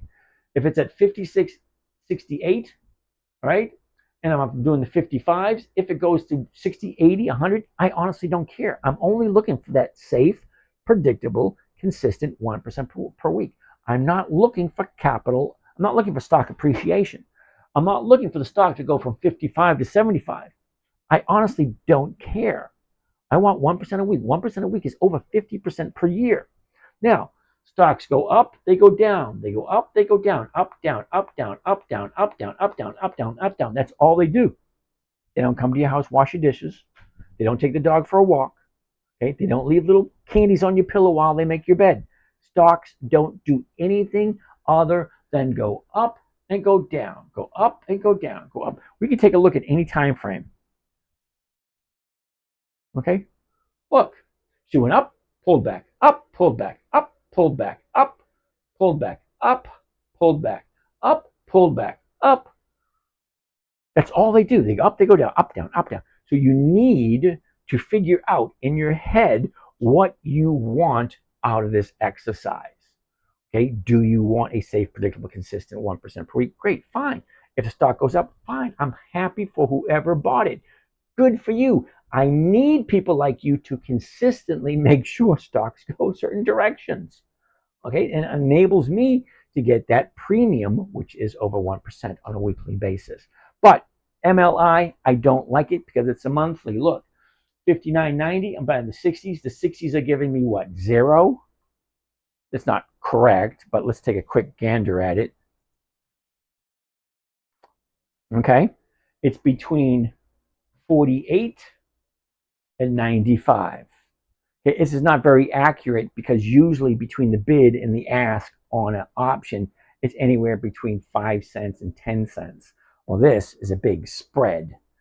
So when the market opens tomorrow, that spread will be a little tighter. Okay. So let's delete that. So MLI is a big fat no. All right. Coles. Ooh, Andrew, I like coal. I think I can afford 2%. I hope so, G Niles. You've been here for a while, dude. I'm kind of curious. G Niles, have you been here since January? When did you start following? I'm just kind of curious.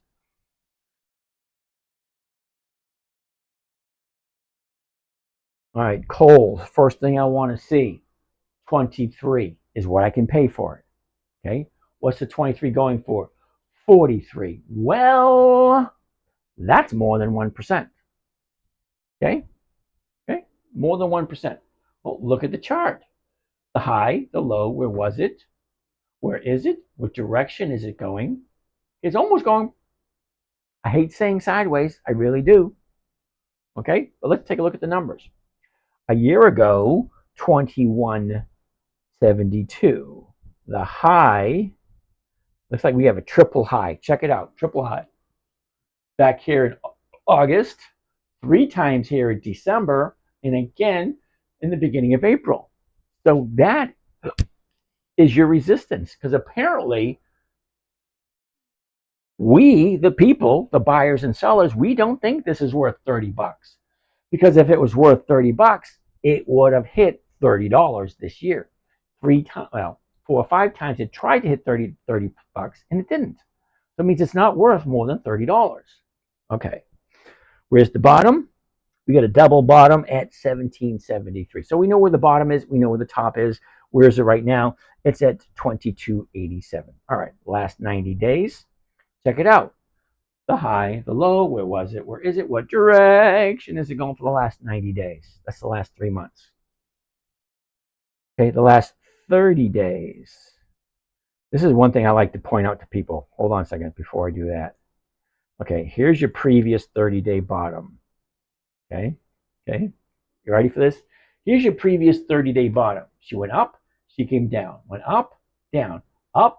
If you didn't take your profit, look, from here, from 2150 to the high right here, was that 2750? If you didn't take any profit, the market maker took it all away from you. Look at this. 2750, she drops all the way down to 1950. That's an $8 drop. An $8 drop on a $27 stock is a 30% drop. The market maker took it away from you. Look, here's where it was. The market maker opened it up right there at 21, but it kept on dropping to 1950. If you don't take your profits, you're risking a market maker taking it away. So if you bought it here, here, and you didn't take your profit, well, what happened? Your profit's all gone. Market maker took it away from you. That's why I say it's not a profit until you take it. Okay, and nobody went broke taking profits. All right, let me go a couple more questions. Michael David Robinson, love to hike. View the trades not available on the website right now. All right, I'm a little lost in that conversation. SRPT.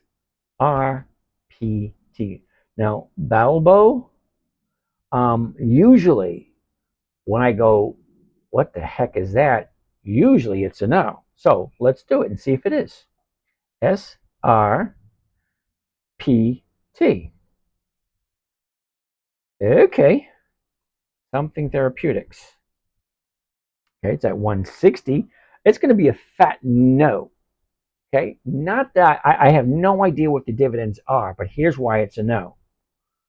Okay, take a look at this. Thursday, she's at 120. Friday, 160. That's a $40 jump. A $40 jump on a $120 stock. $40, that's a 30% jump in one day. So more than likely, there's going to be profit taking come tomorrow. Do I want to be there for profit taking? Oh, hell no. What about Kohl's? Andrew, we looked at Kohl's a little while ago. Sorry. What do you think about... Uh-oh, I missed some.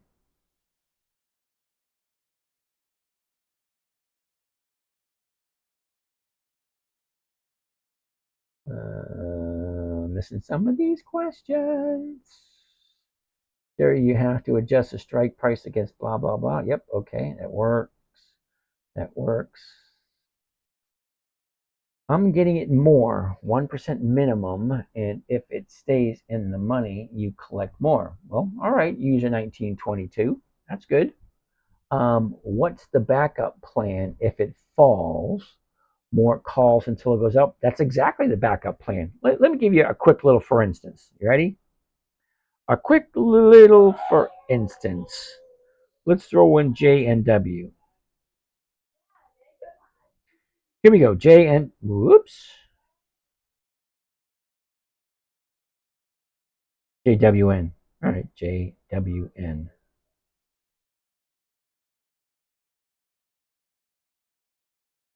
Okay, so JWN right there, the 26th.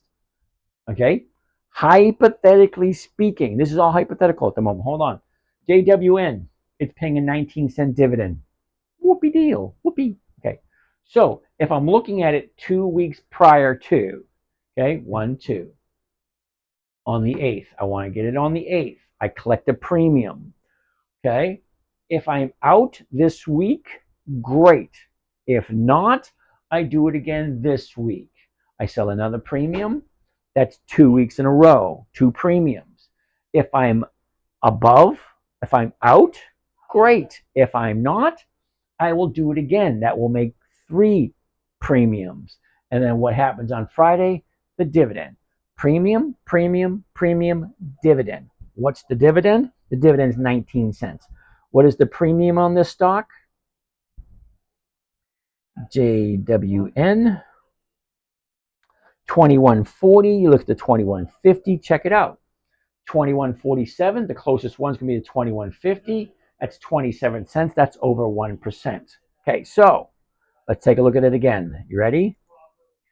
Okay, 1%. Great. 1%. Double great. Most likely the third time you're not going to get 1%, but you're going to get something. Okay, premium, premium, dividend, premium. Okay, 3 premiums and a dividend. If you're just, or if you used to just buy a stock to collect a dividend, well, now you can triple or quadruple the amount you make on an annual basis because the dividend's only 19 cents. All right, but what is the premium? The premium on the 2150 is 27 cents, which is higher than the dividend. Okay, premium higher than the dividend, premium higher than the dividend, premium higher than the dividend, and then the dividend. That's like getting 4 dividends in 1 week, in 1 month, rather than waiting the whole year. Okay, so back to question number 1, when I told you earlier, does it make sense? Do you like JWN? JWN happens to be Nordstrom's. Okay, and do I like Nordstrom's at 2147? That's a question you need to ask before you buy anything. Do I like Nordstrom's? Do I like Nordstrom's at 2147? Well, great. If I do, I'm getting 1%, 1%, 1% dividend. Okay? 1%, 1%, 1% dividend. What's wrong with that? All right, more questions, more questions. What is the backup plan if it falls? If it fails, well, hold on, here you go. If it fails week 1, well, I get my premium. If it fails week 2, oh, I get my premium. If it fails week 3, oh, I get my premium and the dividend. And I go week 4, I still own it. Week 5, I still own it. Week 6, I still own it. I keep owning the stock until it hits my exit target.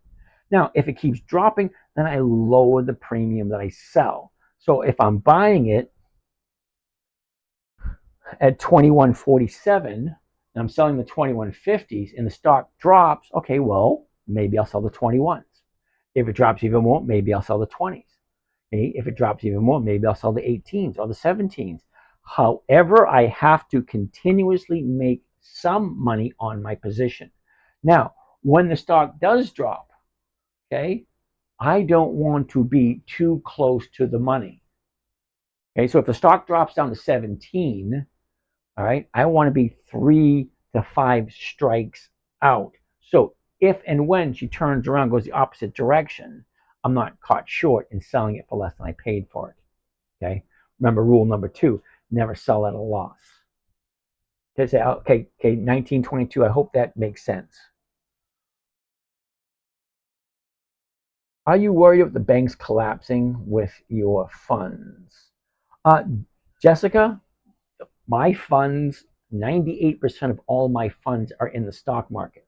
So let me tell you why I'm not worried about my funds. Now, my funds are in American companies. So here's a question for you, Jessica. Are you ready? Now, companies like Bank of America, Nordstrom's, Macy's, Ford, General Motors, Johnson & Johnson, AT&T, most of the companies I look at are between 50 to 100 years old.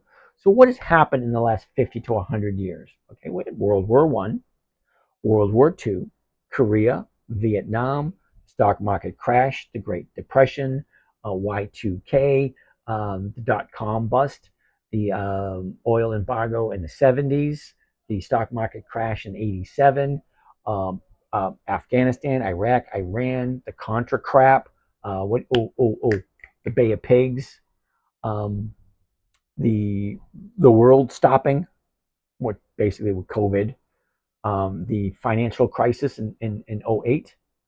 That's all the big stuff over the last 100 years. Okay, so let's hypothetically take the last 50 years. Well, we've seen all that crap over the last 50 years. However, companies like Johnson & Johnson, Colgate, Palmolive, Procter & Gamble, Wells Fargo, there's a whole bunch of them. Anyway, I'm drawing a blank. But those companies have consistently increased their dividends for 5 decades or more, which means even when the pandemic was here, even during Afghanistan, Iran, Iraq, the '08 crisis, these companies were still increasing their dividends every year. Not once in a while, every single year. So you got the dividend kings increasing every single year for 5 decades. The dividend champions or dividend aristocrats, both of those increasing for 25 consecutive years. Then you get Warren Buffett's list. Then you have the dividend contenders. Okay, there's over 300. Do you look at Hog, Felix? Yes, I do. Let's take a quick look at Hog. H-O-G. For those you who don't know who Hog is, that's Harley Davidson. 34. The 34s are going for between 30 and 40. Check it out. Okay, $34. Okay, the 34 is going for between 30 and 40. So this one, if I was going to do this one, I'd set a limit order for the 1%, which would be 34 cents limit order to open. Okay, not a market order, because a market order would give me less than 1%. And that's not what I'm looking for. Okay, so all right, I got to plug that in before she dies on me. Hold that thought, you guys. My Facebook camera is dying. All right, there you go. That should be good to go. All right, so TRML. Oh, let's finish up with Harley Davidson first. Okay, Harley Davidson. High, low, where was it? Where is it? What direction is it going? What does the chart look like? Okay, a year ago, we're at 33.23, double bottom in November, end of November. No, end of October, sorry. Double bottom, end of October, 25.31. We have a double top at 44.24, and that was the beginning of April. From the beginning of April, look what's happened. The high at the beginning of April, she drops at the end of April. So April had the high of the 90-day period, and it also has the low of the 90-day. Nope, wait a minute, the low's over here. Okay, so she drops, bounces up, drops again, bounces up, drops again, bounces up, drops again, bounces up. Now she's going to the drop side. So that's where it is, the last 30 days, right there. Okay, pretty easy to see. Okay, down, up, down, up, down. So usually it would probably keep going, but for some strange reason, she pulled back on Thursday. And Friday, she dropped. She gapped down on Friday, but she opened up. She finished higher. So no real rhyme or reason to that one. All right, TRML. Never heard of it. TRML. Yeah, Tourmaline Bio Incorporated. This is probably going to be one of those companies that's like, WTF you thinking? What the fuck were you thinking when you bought this? Now, I'm not meaning to insult you or anything, but number one, it's a monthly, which means the numbers aren't going to work. 15.28, the 15s are going for 85 cents. I'm losing 28 cents right off the top. So you take 28 cents off of this. Now I'm on 57 cents, which is 57 cents, which is about 4%. Interesting. Okay. I haven't seen one a monthly at 4% before. All right. So a year ago, 27.49, bottomed out. Ooh, check that out. If you don't take your profits, the market maker takes it away from you. Okay. There's a high right there at 30. 3 days later, we're at 26. Very next day, she goes from 26 down to 10. From 26 to 10. That is more than a 50% decrease. 26 to 10. And then it kept on going down to 930. That's horrible. Okay, then she was back up, and look what she did it again.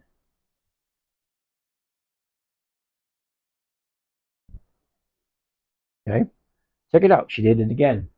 Here's your high at 48. She dropped down to 38, back up to 45. Then from 45 down to 24. From 45 to 24, that's over a $20 drop, close to a 50% drop, twice in a year. Twice in a year. Okay, it's a monthly. I don't like monthlies. Okay, now I got to figure out what the heck is it going to be.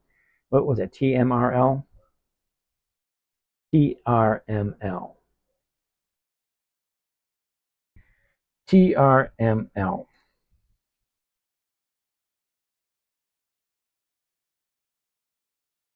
No dividends. Okay, this thing's really getting lemons. No dividends. It's a monthly. She gapped down twice, more than 50% in a year. Yeah, no thank you. Sorry, if I haven't heard of it, it's usually a no. All right, Now Living Better. Okay, so Now Living Better, when I say WTF, you thinking, okay, what were you thinking when somebody sold this thing to you? I mean, it's your money. You can do what you want with it. If you honestly think TRML is a good company and it did what it already did, okay, so a year ago we're at 27, then the high of the year is at 47. Now you're down to 15. Okay, it has no dividends. So let me ask you a question. When it was the high at 47.50 and she drops all the way down to here, what did you collect? Did you collect anything on a weekly basis? Did you collect anything on a monthly basis? Okay, that's why we're here, because I want to collect something on a weekly basis. I don't care how big it is, but I want to collect something on a weekly basis. Next. All right, TM was a monthly. Thanks, Al. Michael, what's wrong with doing the option on 10 days and not 5 days? Michael, here you go. Here's a question. Okay. Here's your 30-day high. Here's your 30-day low.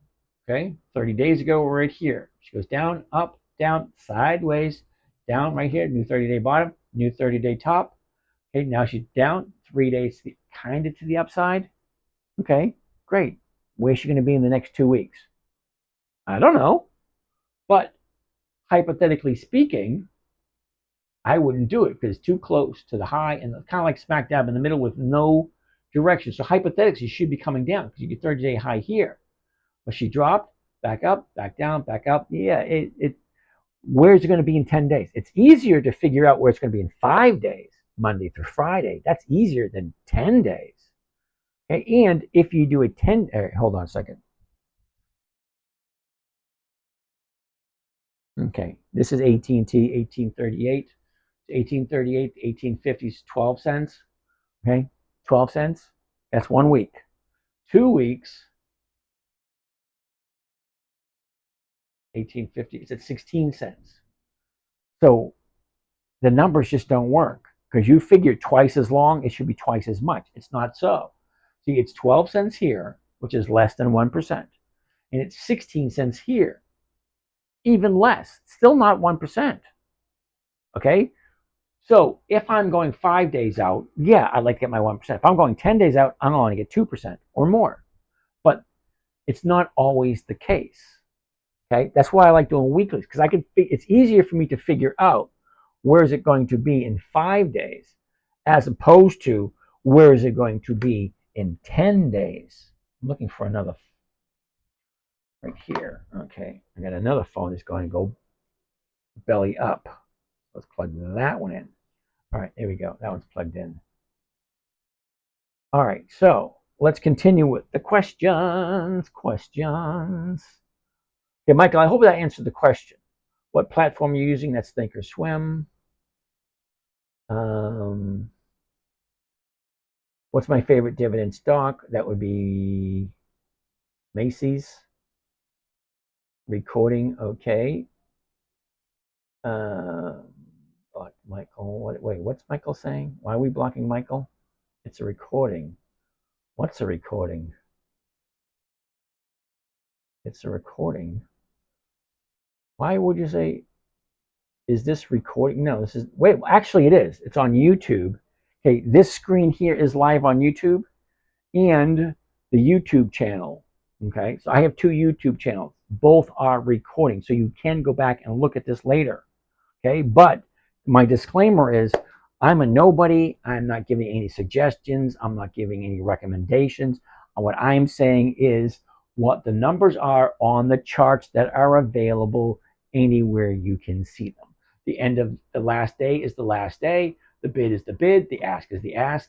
The strike price is the strike price. The bid and the ask and the strike price are the same no matter where you go. Whether you go to Fidelity, E-Trade, Webull, what's the other one? Robinhood, Thinkorswim. Well, no matter where you go, these numbers are all the same. Okay, the chart, that's going to be the same also. The high is the high, the low is the low. Okay, you're recording. I have no problem with that whatsoever. But the disclaimer is I'm not an accountant. I'm not a lawyer. I'm not a financial advisor. I'm basically a nobody. I'm just some guy that got fed up of being brown sticked by all the people say, hey, this is what you got to do. This is what you got to get. Yeah, no, doesn't work for me. I like a safe, predictable, consistent 1% per week. I created this strategy for my 9-year-old daughter back in 2008. It just so happens to work lovely. Okay, I've been using it for the past over 15 years, and I average over 1% per week, which is over 50% per year. AOC bounced off the 6-month low with an EX dividend of 712. Your thoughts? Secretariat, let's take a look at AEO. AEO, just to let you guys know, I do own AEO. Last 30 days, which would be the 23rd. There we go. Now, I'm into AEO, I think, at 26.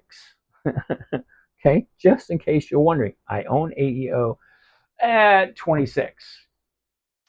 Okay, here's the 30-day bottom. Hypothetically, that's Thursday. Now, I like 2 days to the upside to really isolate where the bottom is. So, it could be the bottom. It might be, it might not be. Okay, we'll see on Monday, which is tomorrow. If she goes a little bit higher, then that would be the new 30-day bottom. And that'd be great because then I have to figure out what am I going to sell my options at. All right, Kobe, you need a lot of shares to make any money with dividends. Kobe, that's not true. Let me give you a couple examples. Number one, you weren't specific. Money is money. You can go down the street and get a newspaper for a quarter, take it to the middle of the road and sell it for 50 cents. That's money. Okay? You got to be specific. What kind of money do you consider as halfway decent money? Is it 500 a week? Is it 1,000 a week? Is it 10,000 a week? Is it 5,000 a week? What is it? What is your opinion of money? Okay? To me, 1% per week is perfectly fine by me. Now, everybody here has their own idea of what good money on a weekly basis is. Okay, for me, 1% per week is just perfect for me.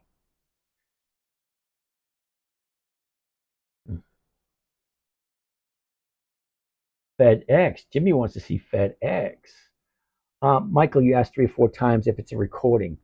Okay, what I'm saying is not a recording, but it is recording on YouTube. Okay, so I got 2 channels on YouTube. One is what you're seeing here, me standing in front of the screen. The second is just the screen by itself. Okay, the screen by itself allows you to see all these little tiny numbers because more than likely you can't see those tiny numbers on your iPhone or on your tablet. So that's why it is live on YouTube. After the live is over, that recording is available for anyone to watch at any time from now until YouTube decides to take it down. All right, so next question. How many questions do I have here? Invite Polly 1366 to join the live. Polly, I would love to invite you to join the live. However, I don't invite anyone to join live unless I talk to them first, which means DM me with your phone number. I'll call you, we'll chat. All right, Kobe, what else did you have to say? So you can buy calls and get paid a dividend, and how far out do you go? Kobe, you get it all backwards. Okay, number one, I don't buy calls. Okay, I sell calls. I buy the stock first, and then I sell the calls. Now, I can go 7 days out, I can go 14 days out, I can go 30 days out, I can go 90 days out, I can go 2 years out if I want to. Okay, so if I buy the stock at 20.95, I can sell somebody the rights to buy that from me between now and January 16th, 2026. And the 21 strike price is going for, I don't know, $4.80. What's the point? I have to hold it for 2 years for that. And that's, no, I like weekly cash flow, because if I did that, yeah, I'd get a nice fat premium, but I'd have to hold on to that stock until whoever bought the option decides to exercise their option, buy the stocks from me, I get my money back, but who knows how long I have to hold it. I like to do it weekly, on a weekly basis. Every week, getting a premium. All right, so that's AEO. What other questions do we have?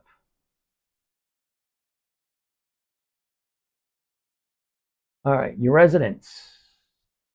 Oh, that was good information. So I don't lose the stock you are down on. Strike further away from the price. That's exactly right. Michael, it's not a recording. Many of us hear every night and many work with him weekly mornings. That's true. All right. Luxury sprinters. Cool. What company pays out dividends monthly? Well, there's a lot of companies that pay out monthly dividends. You just have to find out which ones those are. What's your favorite dividend stock ever? Macy's. James, maybe tell the Target story. Yeah, how about no? It's recorded. Michael, what are you so obsessed about the recording? Michael, thank you. Siri. Uh-oh. Battery's dying over there on YouTube. Oh, we're past 11:30. Holy cow. We're just about done anyway. I'm going to finish up the question. No more stocks. We're just going to finish up the questions. Okay, Mike, my favorite stock, Macy's. Recording, yes, Michael, it is recording. Daily motivation. No, it's not. He's addressing each person. Yeah, I'm going over it one at a time. Kohl's. Andrew, we already did Kohl's earlier. Glad, you really don't want me to give you my opinion on Glad. How much can we make a week doing this strategy? Okay, Monroe, it's a good question. Okay, my goal, you can make as much as you want. The longer you sit in front of your computer, the more money you can make if you know what you're doing. If you don't know what you're doing, you can lose all your money. Okay, my strategy, this strategy I share here for free with you guys, it is safe, it is simple, it is predictable, it is consistent. Okay, it's 1% per week. If you have 100,000, 1% is $1,000. You got 50,000, 1% is 500. If you got 10,000, 1% is $100. Okay, however you look at it, 1% is 1%. Okay, I don't go by numbers, so the more money you have, the more money you make. But it's still all going to come down to my goal is 1% safe, predictable, consistent. Let's keep on trucking with the questions. Okay, uh-oh, I missed some. Uh-oh.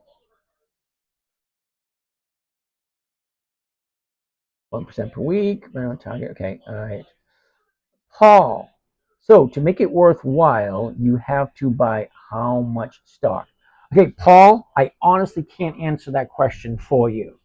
Okay, so the strategy that I am teaching you here for free is a safe, predictable, consistent 1% per week. That is 50% per year. Okay, 50% per year. So if you have $100, 50% of that is $50. If you have $1 million, 50% is 500,000. If you get 250,000, 50% of that is 125,000. However you start, whatever you want to do, I always suggest people to sample it first. Does it make sense? Does it work? Don't put any money into this until you know what it is you're doing. Okay? Come back every night.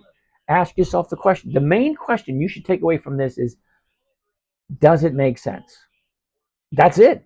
Does it make sense? That's all you need to ask yourself. Does it make sense? If it does, come back and learn some more. That's all. Does it make sense? All right, next question. Nana, wow. All right, Michael. Thought is recording because you are so far behind with the comments. Yeah. Yep. Winner 86, he was claiming this was a recording as opposed to being live streamed. No, it's live streamed. Peter Piper pecked a pick of puppers. Yep, see, live streamed. You didn't know I was going to say that. All right. Is it better to sell covered calls on Friday for the next week to get more premium? Okay, Mo, the more time you have, the higher your premium is going to be. But here's where you run into a problem. Okay, now I buy on Monday and I sell Fridays. So my stock is locked up from Monday until Friday because the options expire on Saturday, which frees up all my cash on Monday. Okay, so if I have cash on Friday, yeah, I buy something on Friday.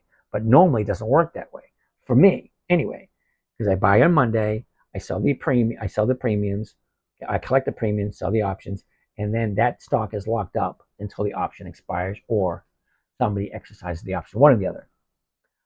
That baby in the background doesn't like AEO.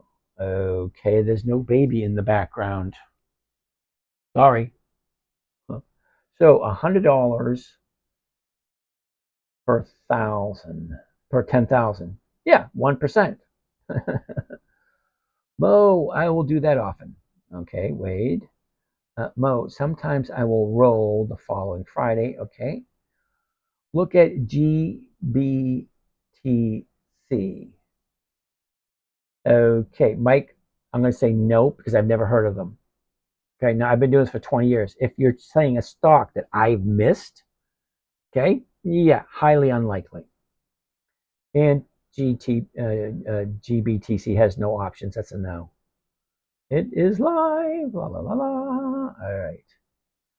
Yeah, because it is leveraged BTC. Yeah. So why would I do it, Mike? You're definitely all right. If you're asking questions like that, Mike, more than likely you're in the wrong group. That's not what we're looking to do. I don't do any Bitcoin. I don't do any futures. I do not do any commodities. I do not do any Forex. I do qualified dividend stocks that have consistently increased their dividends to their shareholders for a minimum of 2 decades. I like safe, predictable, consistent. I'm not looking for capital appreciation. I'm looking for consistency in the premiums I collect on a weekly basis. Do you ever set your strike price below your cost all the time? Always about the numbers, AMC. Mike, it's irrelevant to the strategy, correct? All right.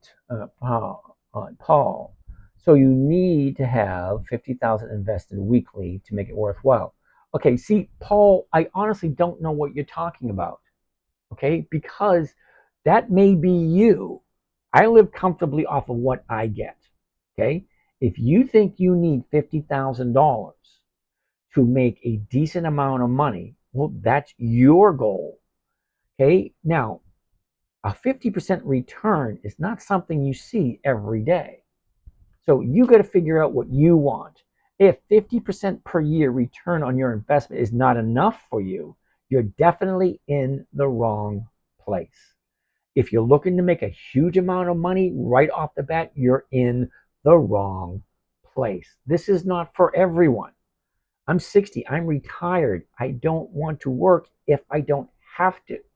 Okay, the money I have tucked aside pays all my bills. Okay? If I want to make more money, then I'll have to go back to work. But I can basically do nothing and watch the grass grow for the rest of my life if I want to. That's my prerogative. Okay, Mike.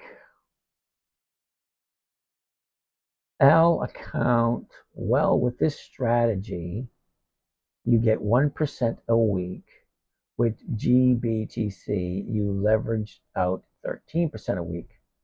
Okay, now if GBTC doesn't pay a dividend, GBTC. It has no options. Okay. GBTC.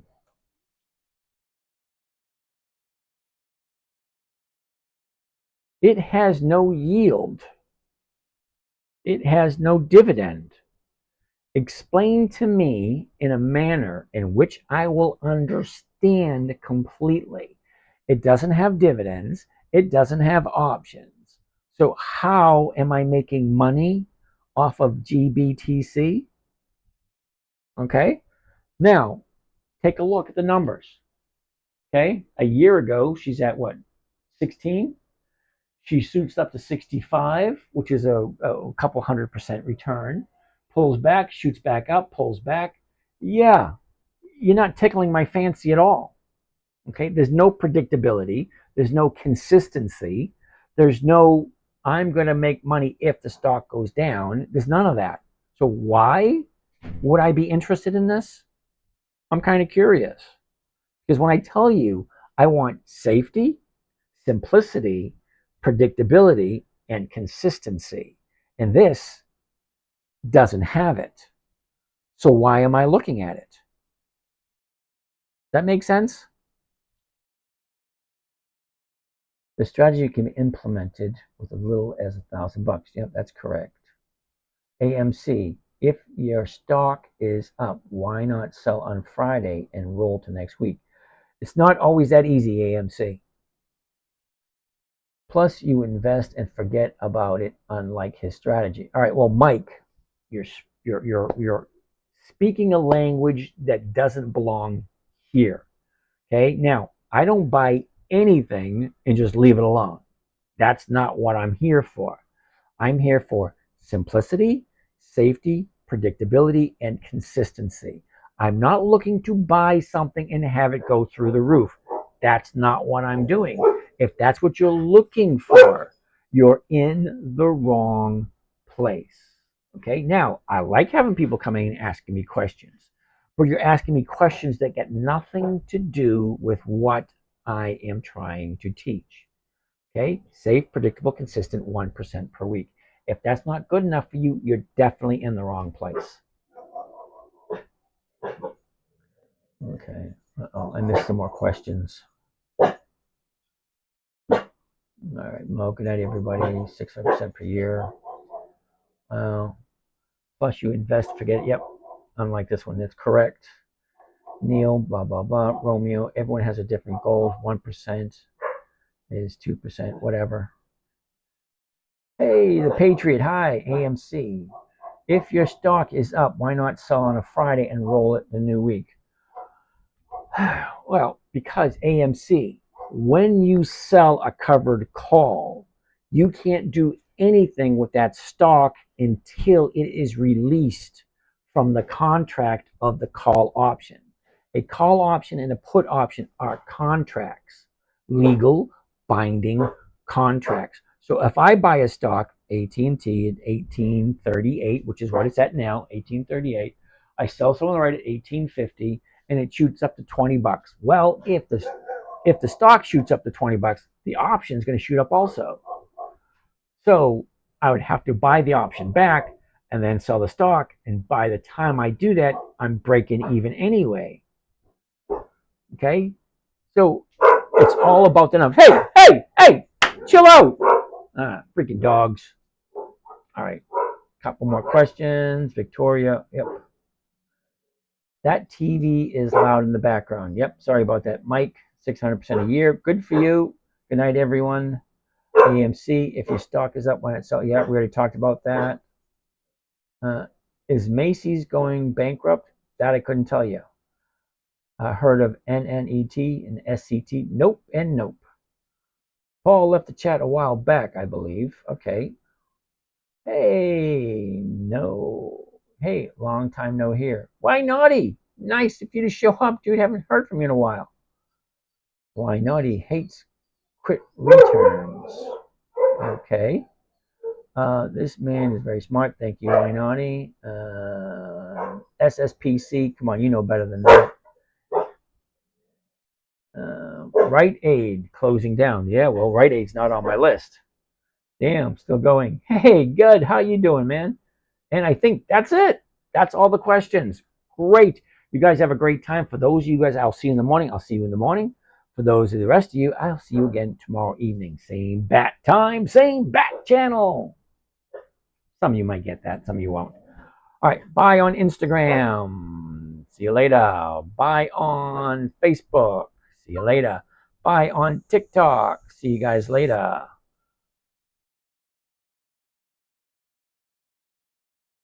Bye on YouTube. And now, okay, so let's finish this up.